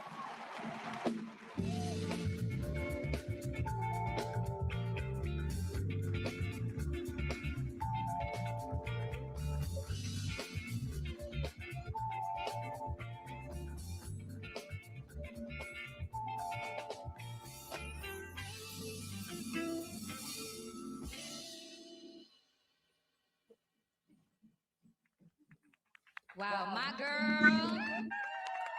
I love her so much. Mrs. Obama talked about the power of community, and moments like this matter because, listen, somewhere in this crowd is a future filmmaker, a future teacher, a future entrepreneur, a future creator, a future anything. Days like today can change the way we see what's possible for ourselves. Now, we got all the future change makers over here. How are we feeling?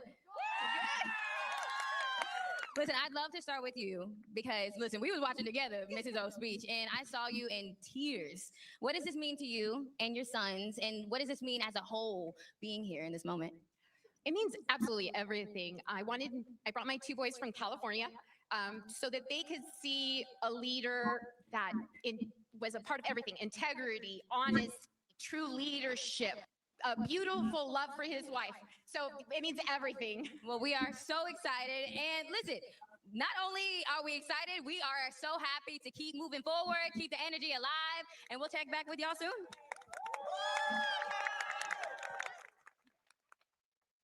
One stage, one world. That spirit comes to life on this campus and through our next artists. Please welcome Rock and Roll Hall of Famers, U2's Bono and the Edge, joined by Jackknife Lee.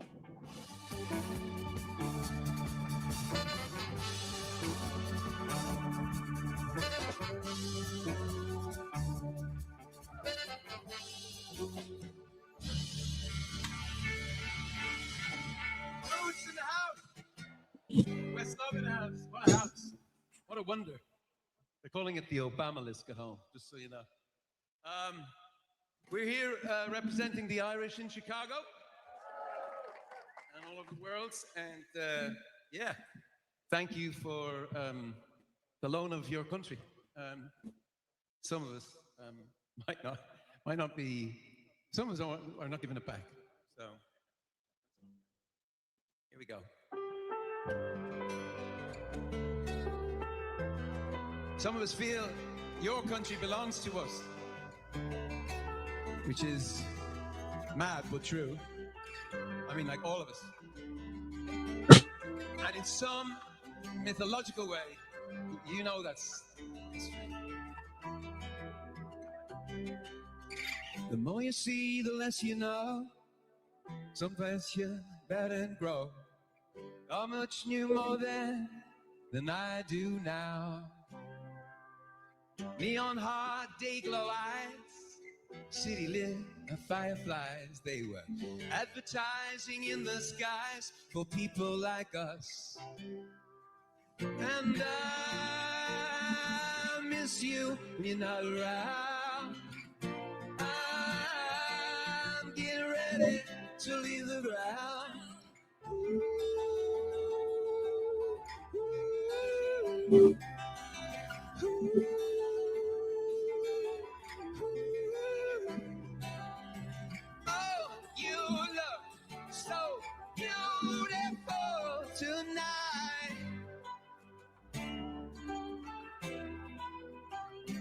In your city of blinding lights, don't look before you laugh. Look ugly in a photograph. Flash bulbs, purple irises the camera can't see. We watch you walk unafraid, watching the clothes you make, and you see the beauty inside of me. What happened to the beauty I had inside of me? And I miss you when you're not around. I'm getting ready to leave the ground.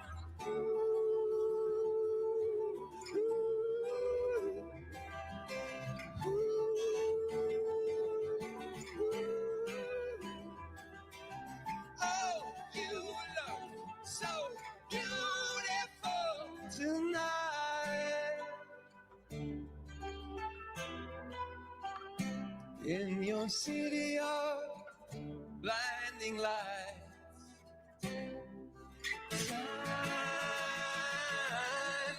time. Oh, leave me as I am. Time won't take the promise from this land. Oh, you look so beautiful tonight. Oh, you look so beautiful, Michelle.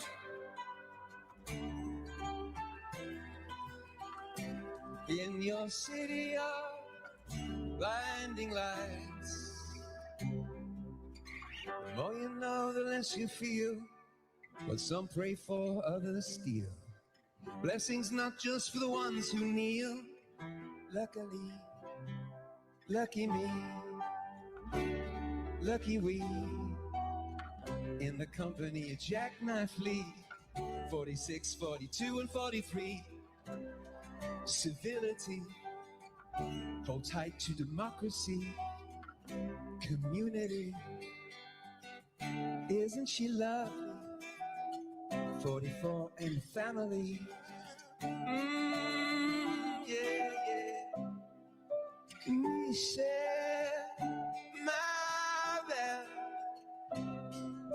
Michelle, my belle.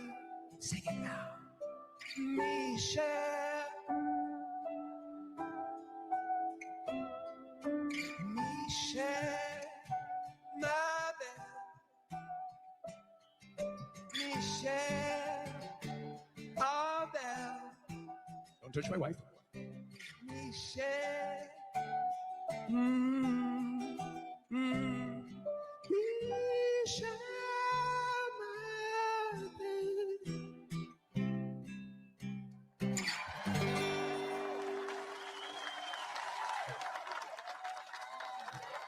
Please welcome Nigerian music sensation, Thames.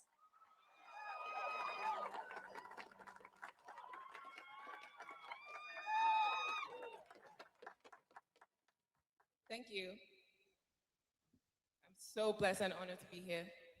This one is to you, everyone in this room, to Mr. and Mrs.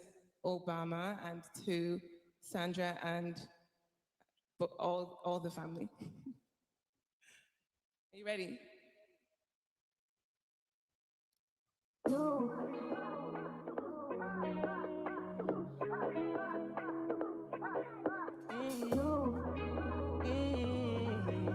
Yeah. This is my decision. This is my decision. I don't think you listen. You listen. I don't think you listen. For me to come out, it must mean I'm at the door. It must mean I'm not the same. It must mean I'm on your case. For me to come out, it means that I'm at the door. I wanna show you my world. Give me one break, I need faith. Faith to believe you, faith to receive you. Give me something I'm lacking. I don't need nothing. You are my everything. Oh yeah, only me and you. Only me and you. Only me and you. only me and you. Only me, only you, only me and you, only me and you, only me and you. Only make me your matter, make me your matter, make me your matter. Show me your substance, make me your person, make me your person. Give me one break, I need faith, faith to believe you, faith to receive you. Give me something I'm lacking, I don't need nothing, you are my everything. Only me and you, yeah. Only me and you, only me and you, only me and you, only me, only you, only me, only you, only me and you, only me and you, only me and you. In my head, only me and you. In my head, only me and you. In my head, only me and you. In my head, only me and you. Ooh, me and you. Me and you. Me and you. Me and you. Me and you. Only me and you. Thank you so much. Please welcome Latin music superstar Mark Anthony.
Voy a vivir el momento para entender el destino. Voy a escuchar el silencio para encontrar el camino. ¿Y para qué llorar? ¿Para qué? Si duele una pena, se olvidará. ¿Y para qué sufrir? ¿Para qué? Si así es la vida, hay que vivirla. Voy a bailar,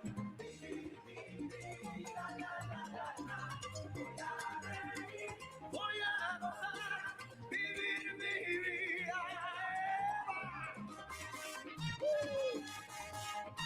¿Esto quiere dance?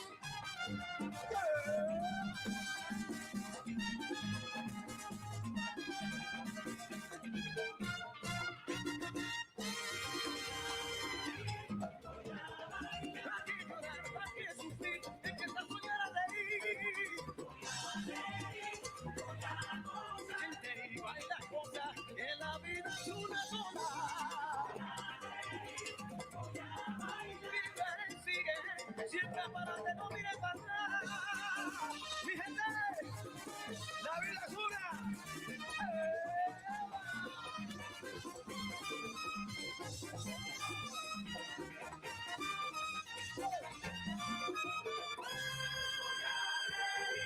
Voy a bailar y vivir, la la la la. Voy a reír, voy a gozar, vivir mi vida, la la la la.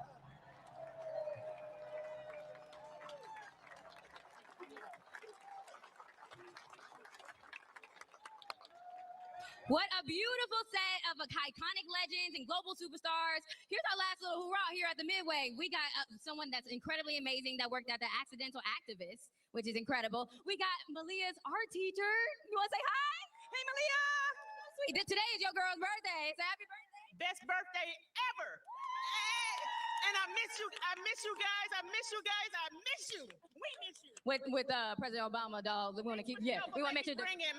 Thanks, Michelle. What do you have to say, sir? Oh yeah, you want that part. Okay, yep. Okay, and tell us what you did. So my name is Jasmine, and I worked on the first presidential campaign. So it was amazing. We got some incredible people out here. It's been so amazing. What is this for you guys? Like, it's been just a whirlwind of iconic people and beautiful sets, and I'm just so happy. I'm happy to be here. Listen, I double dutched. I learned how to double dutch for the first time. My homeschool self finally learned. And listen, we are excited. This has been so incredible. Thank you to the Midway. Keep your energy up. There's still more to come, and I'll see y'all over there. All the way from the president's hometown of Honolulu, Hawaii, please welcome an alum of the Obama Foundation Leaders Asia Pacific Program, Dr. Punihei Light.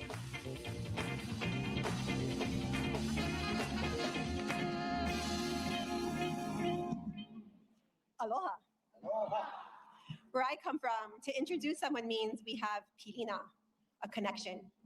If this man walked into my home, my children would call him uncle, because we are both Kekioka'aina, children of Hawaii. We have been nourished by her lands, kissed by her rains, and inherited a kuleana, a sacred responsibility to care for those we will never meet. To introduce him today is not just to talk about who he is, but to share what he invites out of each of us. He invites and we respond. And in our culture, that reciprocal exchange is aloha. His call to build a space of new possibilities invited me to look deep into my own ancestral wisdom, pointing me toward the a'ali'i, a native plant renowned for its versatility and tenacity. Our people say, "He a'ali'i ku makani mayau au he makani na e kula'i." I am a wind-withstanding a'ali'i. No gale can topple me over.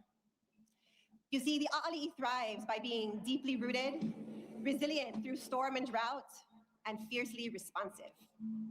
That is what "yes, we can" means to my indigenous heart. It's a man that we remain unshakably rooted in truth, resilient through trial, and so responsive that just as this plant yields its leaves for medicine, its blooms for beauty, and its timber for protection, we become the healing, the vibrance, and the shelter needed by our communities and by Grandmother Earth. Brothers and sisters, let us rise to honor that collective responsibility. Stand with me, people. And now, from the shores of his youth to the city that rose with him, Chicago, please help me welcome President Barack Obama.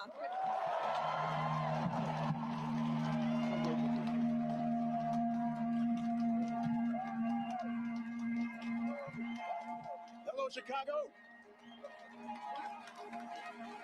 Sweet home, Chicago. Please have a seat. Thank you, Punihei, for that outstanding introduction. President and Mrs. Bush, President Secretary Clinton, thank you for being with us today and for your devotion to our country.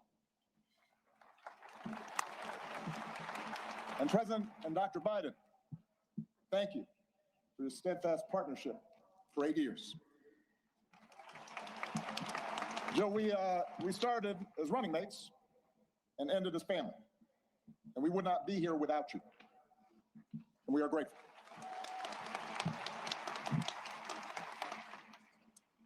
To our amazing foundation staff and our amazing board, to Governor Pritzker, Mayor Johnson, thank you for making this center possible.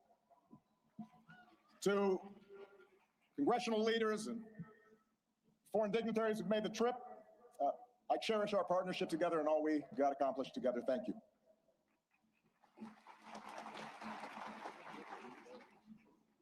To Michelle, she did me wrong. She wouldn't let me see her speech. She knew she was gonna mess me up, and she did it anyway. But she's always made me better. And I could not be more grateful. And to Sasha and Malia, what can I say? You mean everything to me. More than 40 years ago, on a late summer afternoon in 1985, I arrived here in Chicago, entering the city through the very spot where this center now stands. I can still picture myself heading down what was then Cornell Drive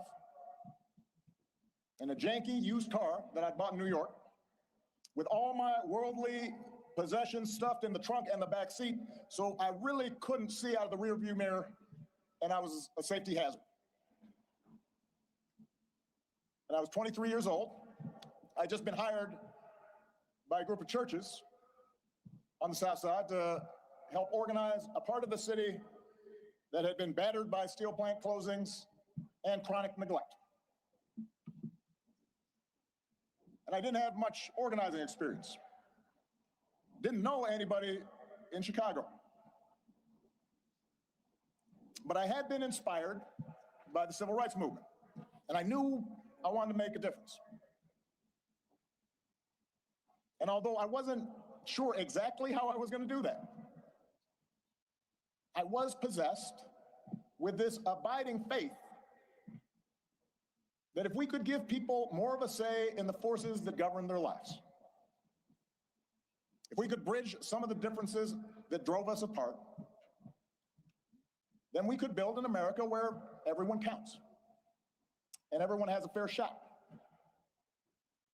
and everyone belongs. Even a mixed race kid with a weird backstory and a name nobody could pronounce.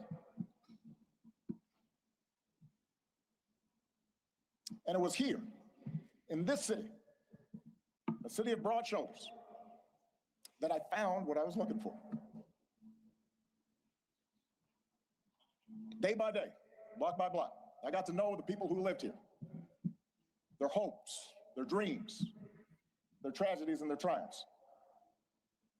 I witnessed their resilience in the face of hardship and the quiet heroism of a single mom raising her kids and sending them to college on a secretary's salary, or the priest electing to stay in the city and open his doors to at-risk youth, even as most of his flock had fled to the suburbs. I learned that leadership has less to do with titles or rank or chasing attention than with helping others find their voice, reaching their potential, and sitting around people's kitchen tables or on their back porches, spending time in church basements, in barbershops. I was reminded that everyone has a story to tell if you just care to listen. Sacred stories, full of courage and humor and grace. And that each of those stories in some way connected to my own. In other words, I found my purpose here, and I fortified my faith here, and I found my community here, friendships that would last a lifetime. And I found a girl from the South Side who has been my greatest blessing. Michelle and I, our wedding reception was over at South Shore Cultural Center. You could walk from here. Our daughters were born right down the street. This is where we bought our first home. This is where our kids took their first steps. This is where I launched my candidacy for the Illinois State Senate over at the Ramada Inn on Lakeshore Drive, serving pretzels and soda, embarking on the path that ultimately and improbably led to this day. So, for me, this center could not be anyplace else. It's an expression of thanks, an acknowledgement that so much of what I hold most dear, I owe to the people of this city and the people of these surrounding neighborhoods. And it's why we designed the center not to be some lifeless mausoleum. I am too young for that. Not just a place to see Michelle's dresses, although I understand that will be the top attraction. We wanted it to be a vibrant, living celebration of community, where we can learn together, and share the joys of art and music and sport and play. Because it's in those moments that we're reminded of our common humanity and strengthen the bonds of trust that not only make our lives richer, but make our democracy stronger. Now, we also wanted this center to be a celebration of the extraordinary public servants, many of whom are here today, that made this journey possible. Some of you helped get me elected. Some of you I had to talk into joining my administration. Some of you were seasoned veterans who helped show a rookie president the ropes. But a lot of you were younger than I was when I first drove into this city.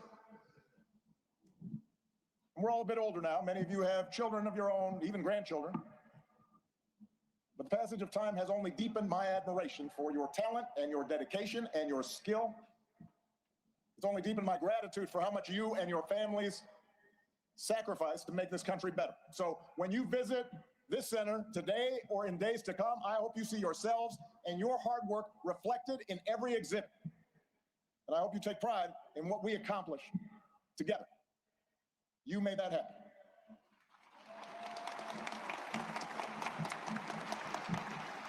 Now, of course, we did not accomplish everything we set out to do. No administration does. Some of the exhibits reflect unfinished business. In some cases, my own shortcomings and mistakes. In some cases, because, as a sign I kept on the Resolute desk read, hard things are hard.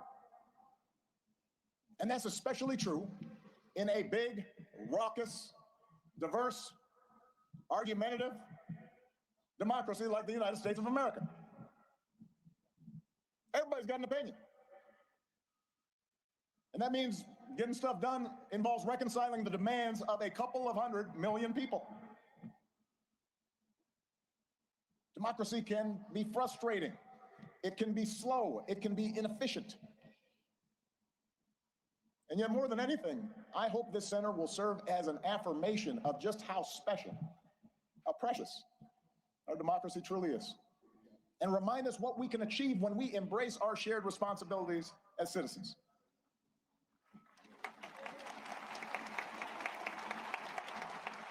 And since we're a few weeks away from America's 250th birthday, it is worth remembering just how radical the whole idea of self-government really was back in 1776. To that point, human history was a tale of conquest and caste and rigid hierarchies. A world where the strong dominated the weak, where power and wealth and status flowed through lineage, and the many were ruled by the few. But out of the fire and steel of a revolution, a different story took flight on this continent. A declaration that we are all created equal, endowed by our Creator with certain unalienable rights, and that in the newly independent United States, there will be no kings or lords, no serfs or subjects, but only citizens, each of us free to pursue our own version of happiness and able to determine our collective fate through an elected representative government. It had not been done. And because it hadn't been done before, the success of this experiment was never a given. In forming our union, the founders fell terribly short of the Declaration's promise, leaving slavery intact, allowing states to restrict the franchise to white men who own property. But in drafting a Constitution and a Bill of Rights, they did have the foresight, the genius, to provide us with a framework that allows each generation to make our union more perfect. And over more than 2 centuries, through petitions and protests, marches and strikes, moral appeals from the pulpit, and conversations at the family dinner table, men and women from all walks of life, of every color, every faith, every region, took up the cause of democracy and made it their own, until we, the people, came to include not just some of us, but all of us.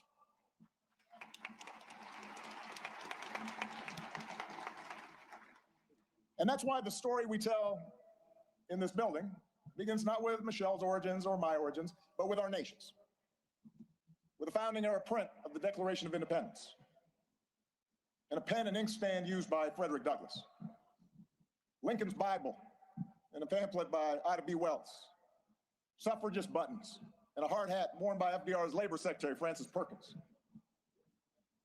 And it's why the exhibits here focus not just on policies, but on the shared values that make democracy possible.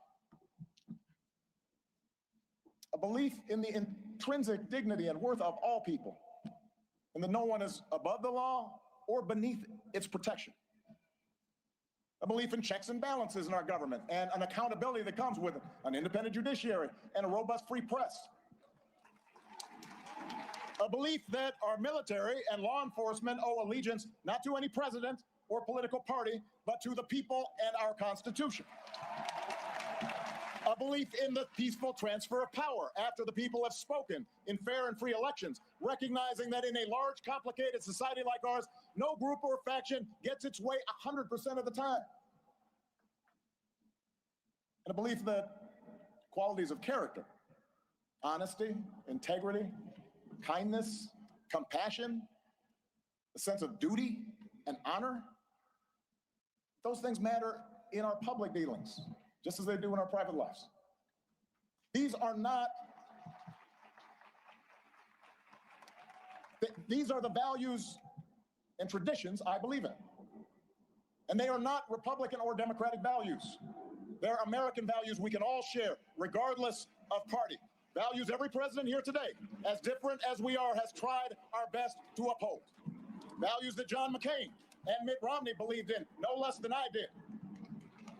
It is our greatest inheritance, the story of America at its best, because it reflects a basic faith in the decency of our fellow citizens and the possibility that, despite all of our differences, we can see each other and understand one another and make common cause together. That's what I hope every visitor to this center takes away from their experience. And that's why if you come for a day, and you don't have time to see everything, I would urge you to skip the clips of my speeches. You have heard them all before. In favor of the stories of those ordinary citizens who helped make that change happen. The cancer survivor who feared rising premiums would force her out of her home and was brave enough to speak out about it. She's why we pushed so hard for healthcare reform. The small business owner trying to keep the lights on. The teenage girl who told me she was worried her dad might lose his job in the auto crisis. They're why we focus so relentlessly on pulling our economy back from the Great Recession. The wounded warrior overcoming debilitating injuries. The gay Air Force major serving her country even when forced to hide who she was. They're why we worked to end Don't Ask, Don't Tell and care for those who've worn our country's uniform and do right by our military families. It's their voices that led to our successes. And while going through the exhibits, I'd also ask you to listen to the voices of people around the world who've been inspired by American ideas. Yes, America has made its share of foreign policy mistakes. Our actions have not always matched our rhetoric. We've learned that we can't solve every conflict or stop every atrocity around the globe, but at our best, the United States has been an undeniable force for good in the world. And what I heard on every continent as president is that when American foreign policy lives up to our highest ideals, when we champion human rights and democracy and the sound stewardship of our planet, when we take the lead in eradicating disease and feeding the hungry and educating children, when we encourage cooperation between nations, instead of trying to dominate and bully and squeeze every advantage just because we can. And most of all, when we show through our example here at home that even a country as big and diverse as ours can make democracy work, it turns out all nations, including ours, become more prosperous and secure. And and the world gets a little bit brighter.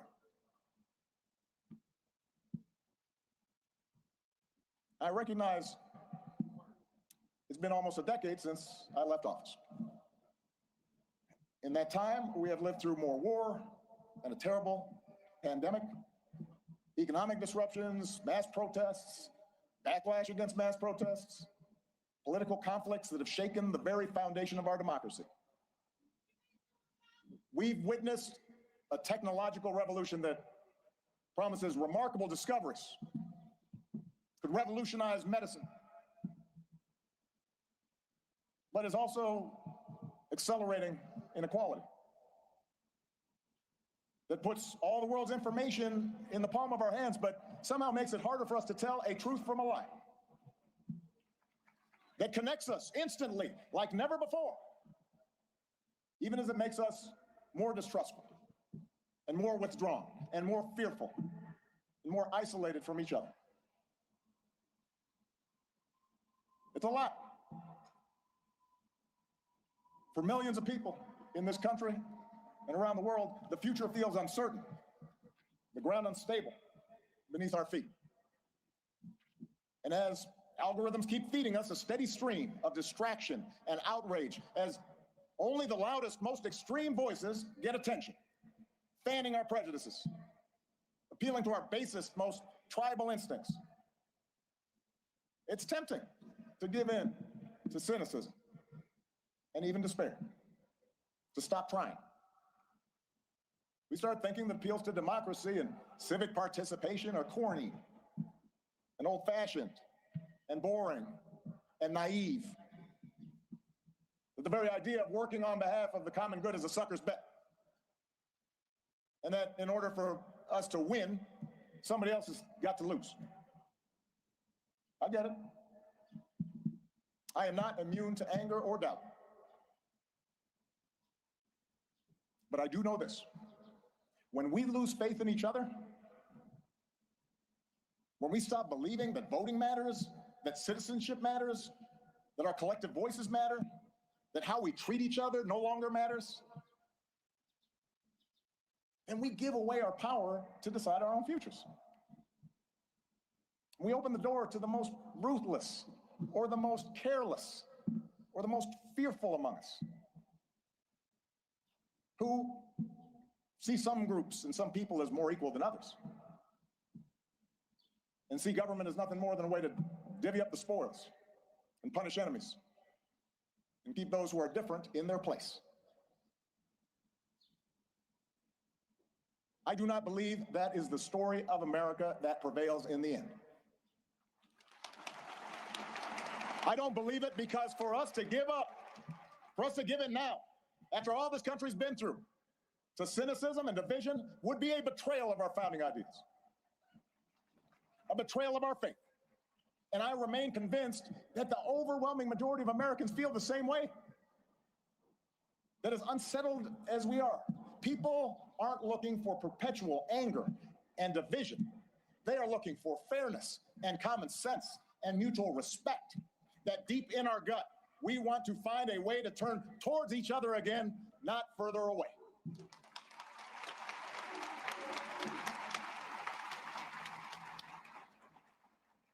I believe this because I've seen all across our country, in cities that have worked together to reclaim their streets from crime, in rural communities that have rebuilt their economy, in businesses that are finding new ways to make housing affordable, in those ordinary people in the Twin Cities who brave frigid temperatures, risk their own safety, standing shoulder to shoulder to look out for their neighbors and sometimes look out for strangers because they knew that was the right thing to do. I've seen it.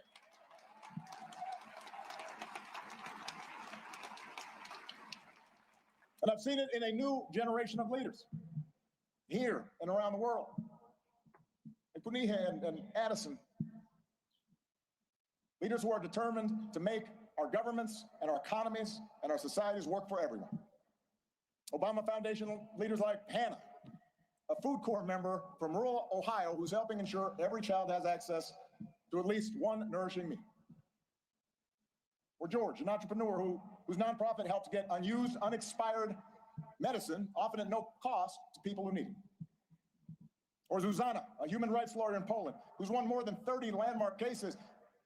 There are thousands, tens of thousands, hundreds of thousands of these young people out there making a difference right now. And this center is devoted to lifting up their stories, giving them the tools and support they need to expand their impact.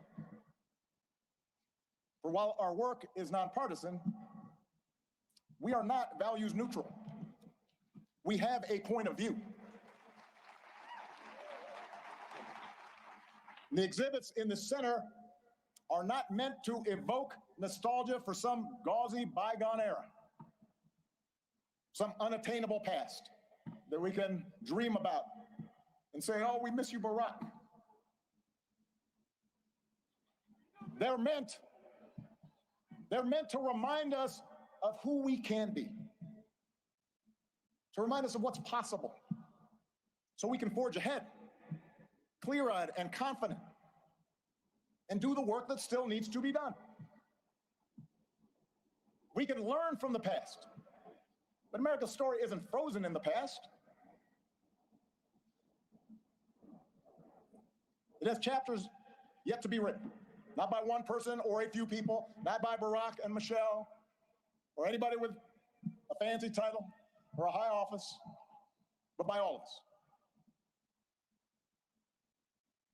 You know, one of the things a lot of presidential libraries now have in common is a replica of the Oval Office. And if you take a peek at the one inside this building, you will see some objects that carried some special meaning for me during the time that I was in office. There's a program that a friend from the South Side gave me that he had retrieved from the 1963 March on Washington. He was there. There's a Norman Rockwell painting of the Statue of Liberty with workers hanging on ropes, burnishing the torch that she holds aloft. And on the rug, you'll read words from some of America's greatest leaders, including a quote that inspired that arch that you see right there at the south end of the plaza by Martin Puryear. The arc of the moral universe is long, but it bends towards justice. And it's a quote that was often invoked by Dr. Martin Luther King Jr., but it originally comes from a Boston minister's sermon more than 170 years ago. And at the time, the abolitionist cause seemed lost. The Compromise of 1850 had made harboring fugitive slaves a crime under federal law, even in those states that had abolished slavery. And in a case that garnered national attention, a young fugitive in Boston had been seized and tried and marched to the wharf by hundreds of armed officers, where he was summarily put on a ship bound for the South, where he would remain in shackles and chains. It was a moment of profound uncertainty and despair. A moment the minister called darker than any New England had witnessed. We do not see, Reverend Theodore Parker observed, that justice is always done on earth.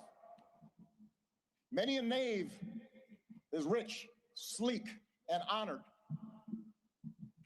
while the just man is poor, hated, and in torment. I do not pretend, the preacher said, to understand the moral universe. The arc is a long one. My eye reaches but little ways. I cannot calculate the curve and complete the figure by the experience of sight. I can divine it by conscience. But from what I see, I am sure it bends towards justice. The good Reverend was under no illusions about the perils and obstacles facing the abolitionist cause. His words offered no easy answers, no comforting assurances that he or his congregation would live to see the progress they so desperately sought. Rather, his was a declaration of faith, a defiant call, not to abandon hope or give way to fear, but to stay true to our better selves and true to one another, and to keep fighting to fulfill the promise of this nation, even in the face of cruelty and bitter disappointment, even in the face of impossible odds. It is that spirit that we open the center today. The same spirit that so many of you showed all those years ago. The same spirit that inspired generations of Americans to meet the challenges of their time. The same spirit that is alive and well here on the south side of Chicago. The same spirit that will see America and the world through its present trials. There's a new generation out there, ready to write the next chapter of our story. We intend to help them do it, and we ask that you join us. Thank you. God bless you. God bless the United States of America.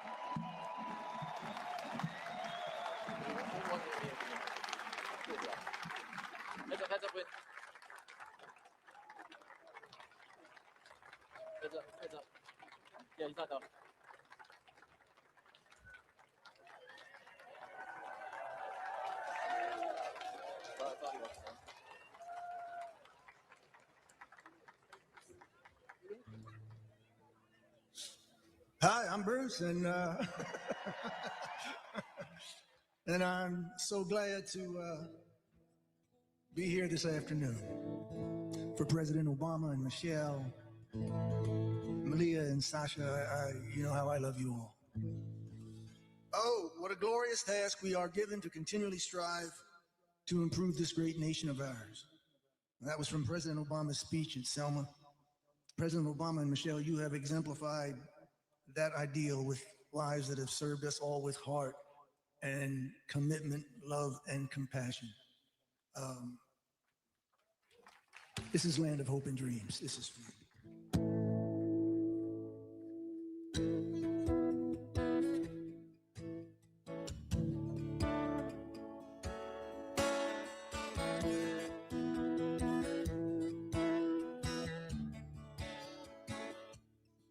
Grab your ticket and your suitcase.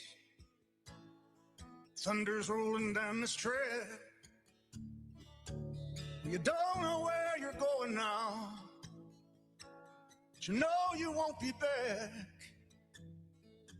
Well, darling, if you're weary, lay your head upon my chest. We'll take what we can carry, yeah, and we'll leave the rest.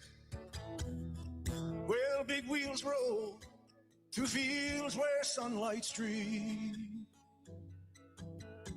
Oh, meet me in a land of hope and dreams.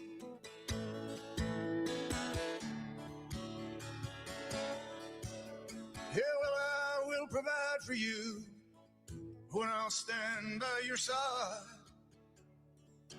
You'll need a good companion now, all for this part of the ride. Yeah, leave behind your sorrows. Let this day be the last. 'Cause tomorrow there'll be sunshine.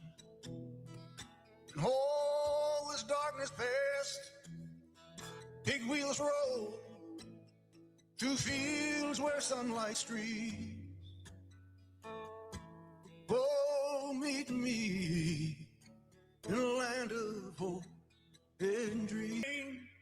Dreams will not be thwarted on this train. Faith will be rewarded on this train. Hear the steel wheels singing on this train. Bells of freedom ringing. Well, big wheels roll through fields where sunlight streams. Oh, meet me in a land of dreams. Oh, meet me in a land of hope and dreams. Oh, meet me in a land of hope and dreams.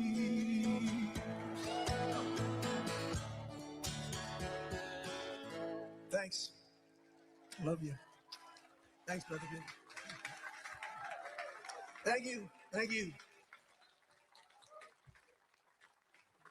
I am honored to bring out one of my great heroes, the great, great Stevie Wonder.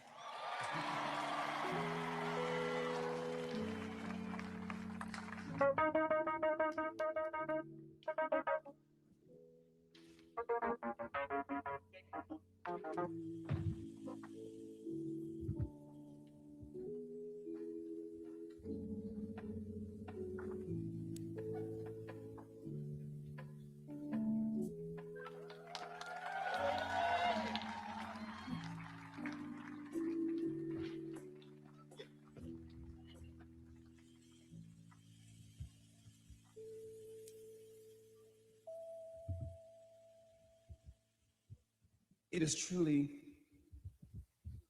that I give all praise to God for this moment. For me, it's the perfect circle. And I will, before I leave the stage, explain to you why I say that. But right now, we're gonna do some music. Are you ready? Let's get it.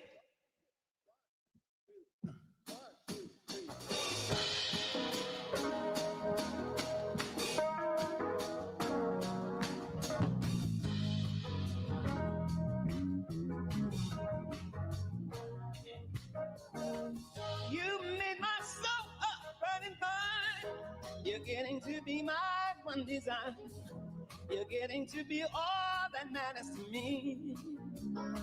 And let me tell you, girl, I'm hoping great each day I live. A little more love I'll have to give. A little more love that's deeper than it's true. So all I do is think about you. Hey, baby. Think about you. Think about you, baby. Oh.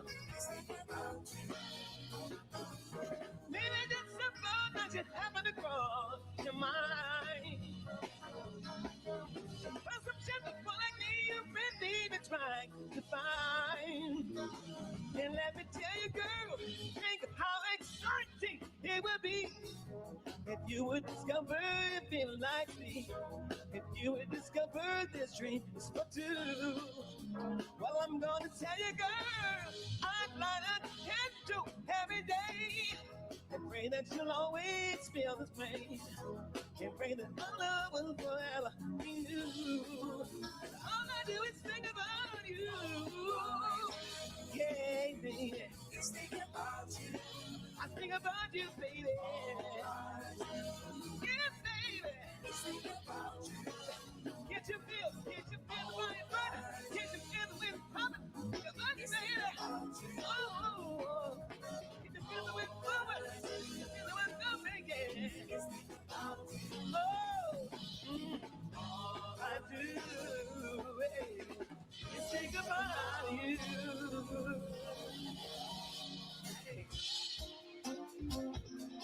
That's our song. I got full of wind, stay too long. I wanted if your love still strong. Ooh, baby, here I am. I still the limit of yours. And that time I went and said goodbye. Now I'm not ashamed to cry. Ooh, baby, here I am. I still the limit of yours. Here I am, baby. Oh,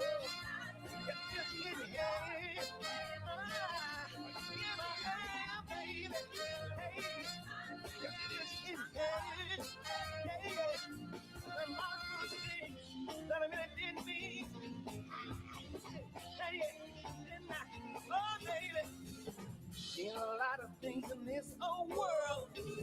When I said them things, it's nothing, girl. Ooh, baby, I'm saying I'm yours.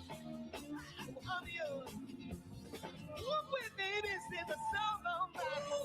That's why I know you're my only desire. Ooh, baby, I'm yours. Forever, Michelle and Rock forever. Yeah. Give me your shit and baby.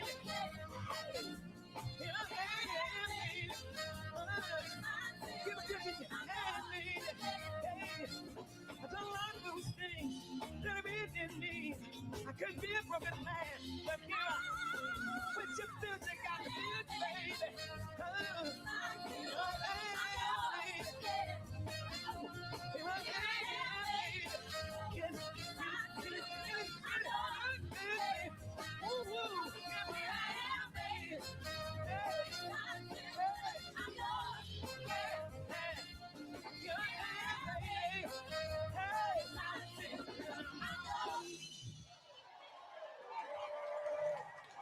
Yes.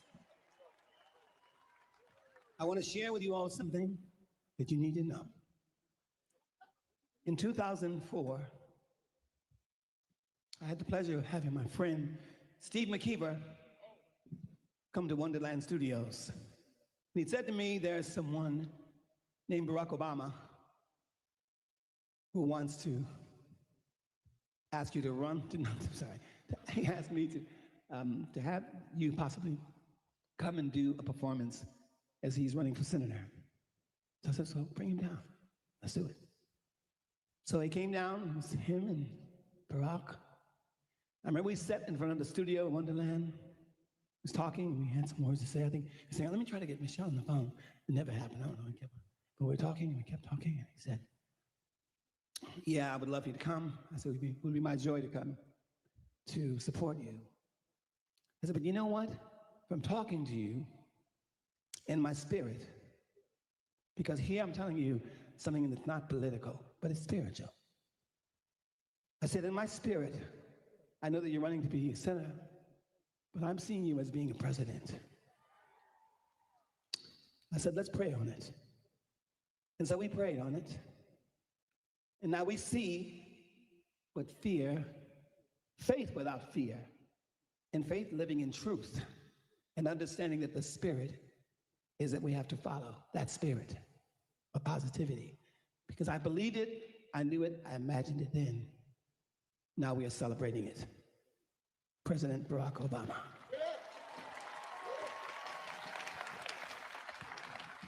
So I want you to remember, all of you, never let fear put your dreams to sleep. Never. I have Jennifer Hudson, Christina Aguilera, John Legend, Eddie Vedder, Bruce Springsteen in common. You're coming out with me? We're gonna do this thing. Are y'all ready? Yes, sir. I don't care where you are in the world. Bruce is gonna be a part of this too. I don't care where you are in a part of this is a celebration.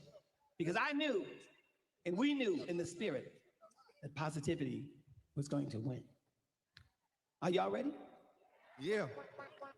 Are y'all ready?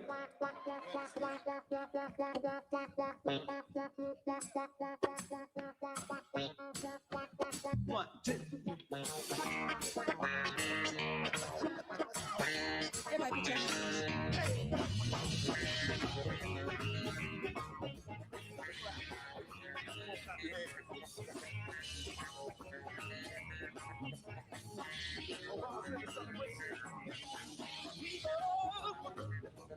Keep on soldiers, keep on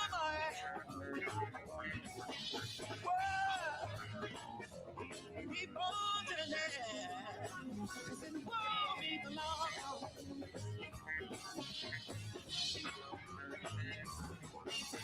Powers, keep on dying for your people. Keep on dying. Keep on dying. This is world needs a lot. I know. So time, yeah.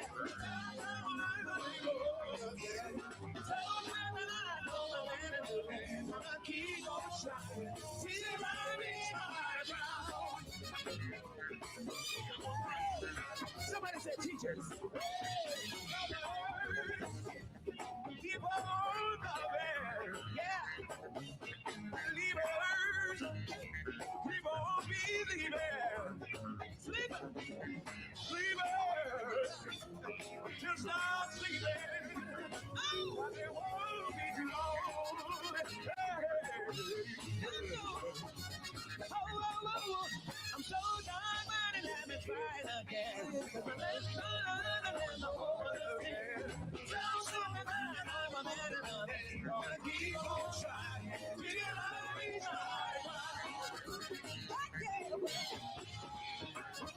till I reach the higher ground. Oh no.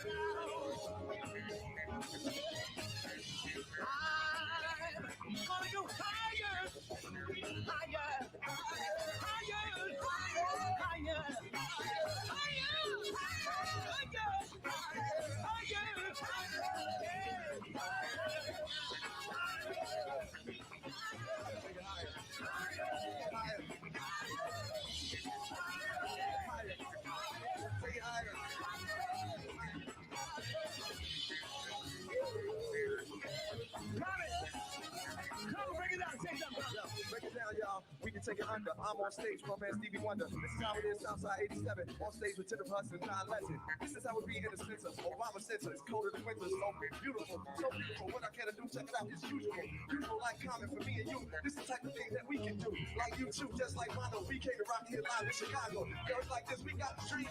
On stage with Bruce Springsteen. Yeah, can it be things we get better? Thank God I'm here with Eddie Vedder. We get it all together, we can storm. Conversation show, you know the whole form. When it goes on, it keeps going on and on. Yo, I can keep lighting. Let me say respect to Joe Biden, President Biden, and Coach Bush. This is how I do your Operation Push. I push on down. I'ma keep jamming. Respect to who? Fred Hampton, and of course, all my people. Fair Washington, you know how we do. We all equal. Saying the thing. This is like this, cause Dr. King, we did it like this. Compton, we don't need no drama. Respect to Obama and Michelle. This is how we dwell. You can tell, check it out, never fail. This is like this when I come down, y'all. I can say, yo, we can stand tall. Yo, this is like this shot town. We gon' take you, Stevie, to higher ground.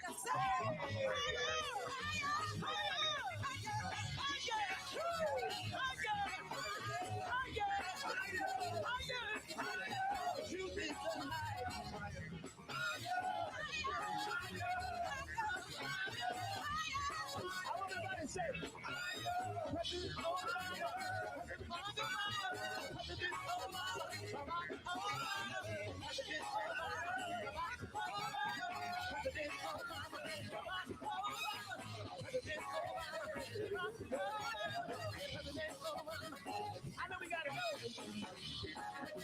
Let's get it. Here we go.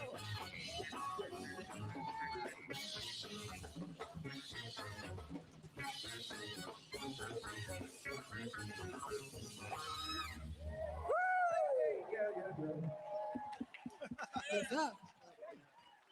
Stevie Wonder! Stevie! Oh, thank you. Great, man.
Thank you for joining us today.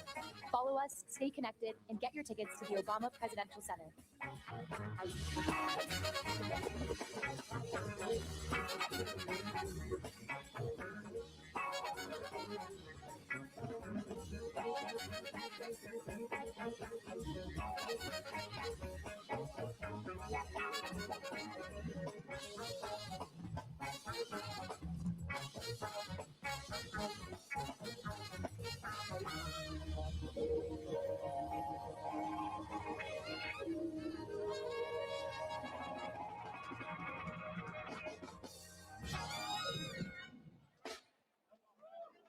My granddaughter.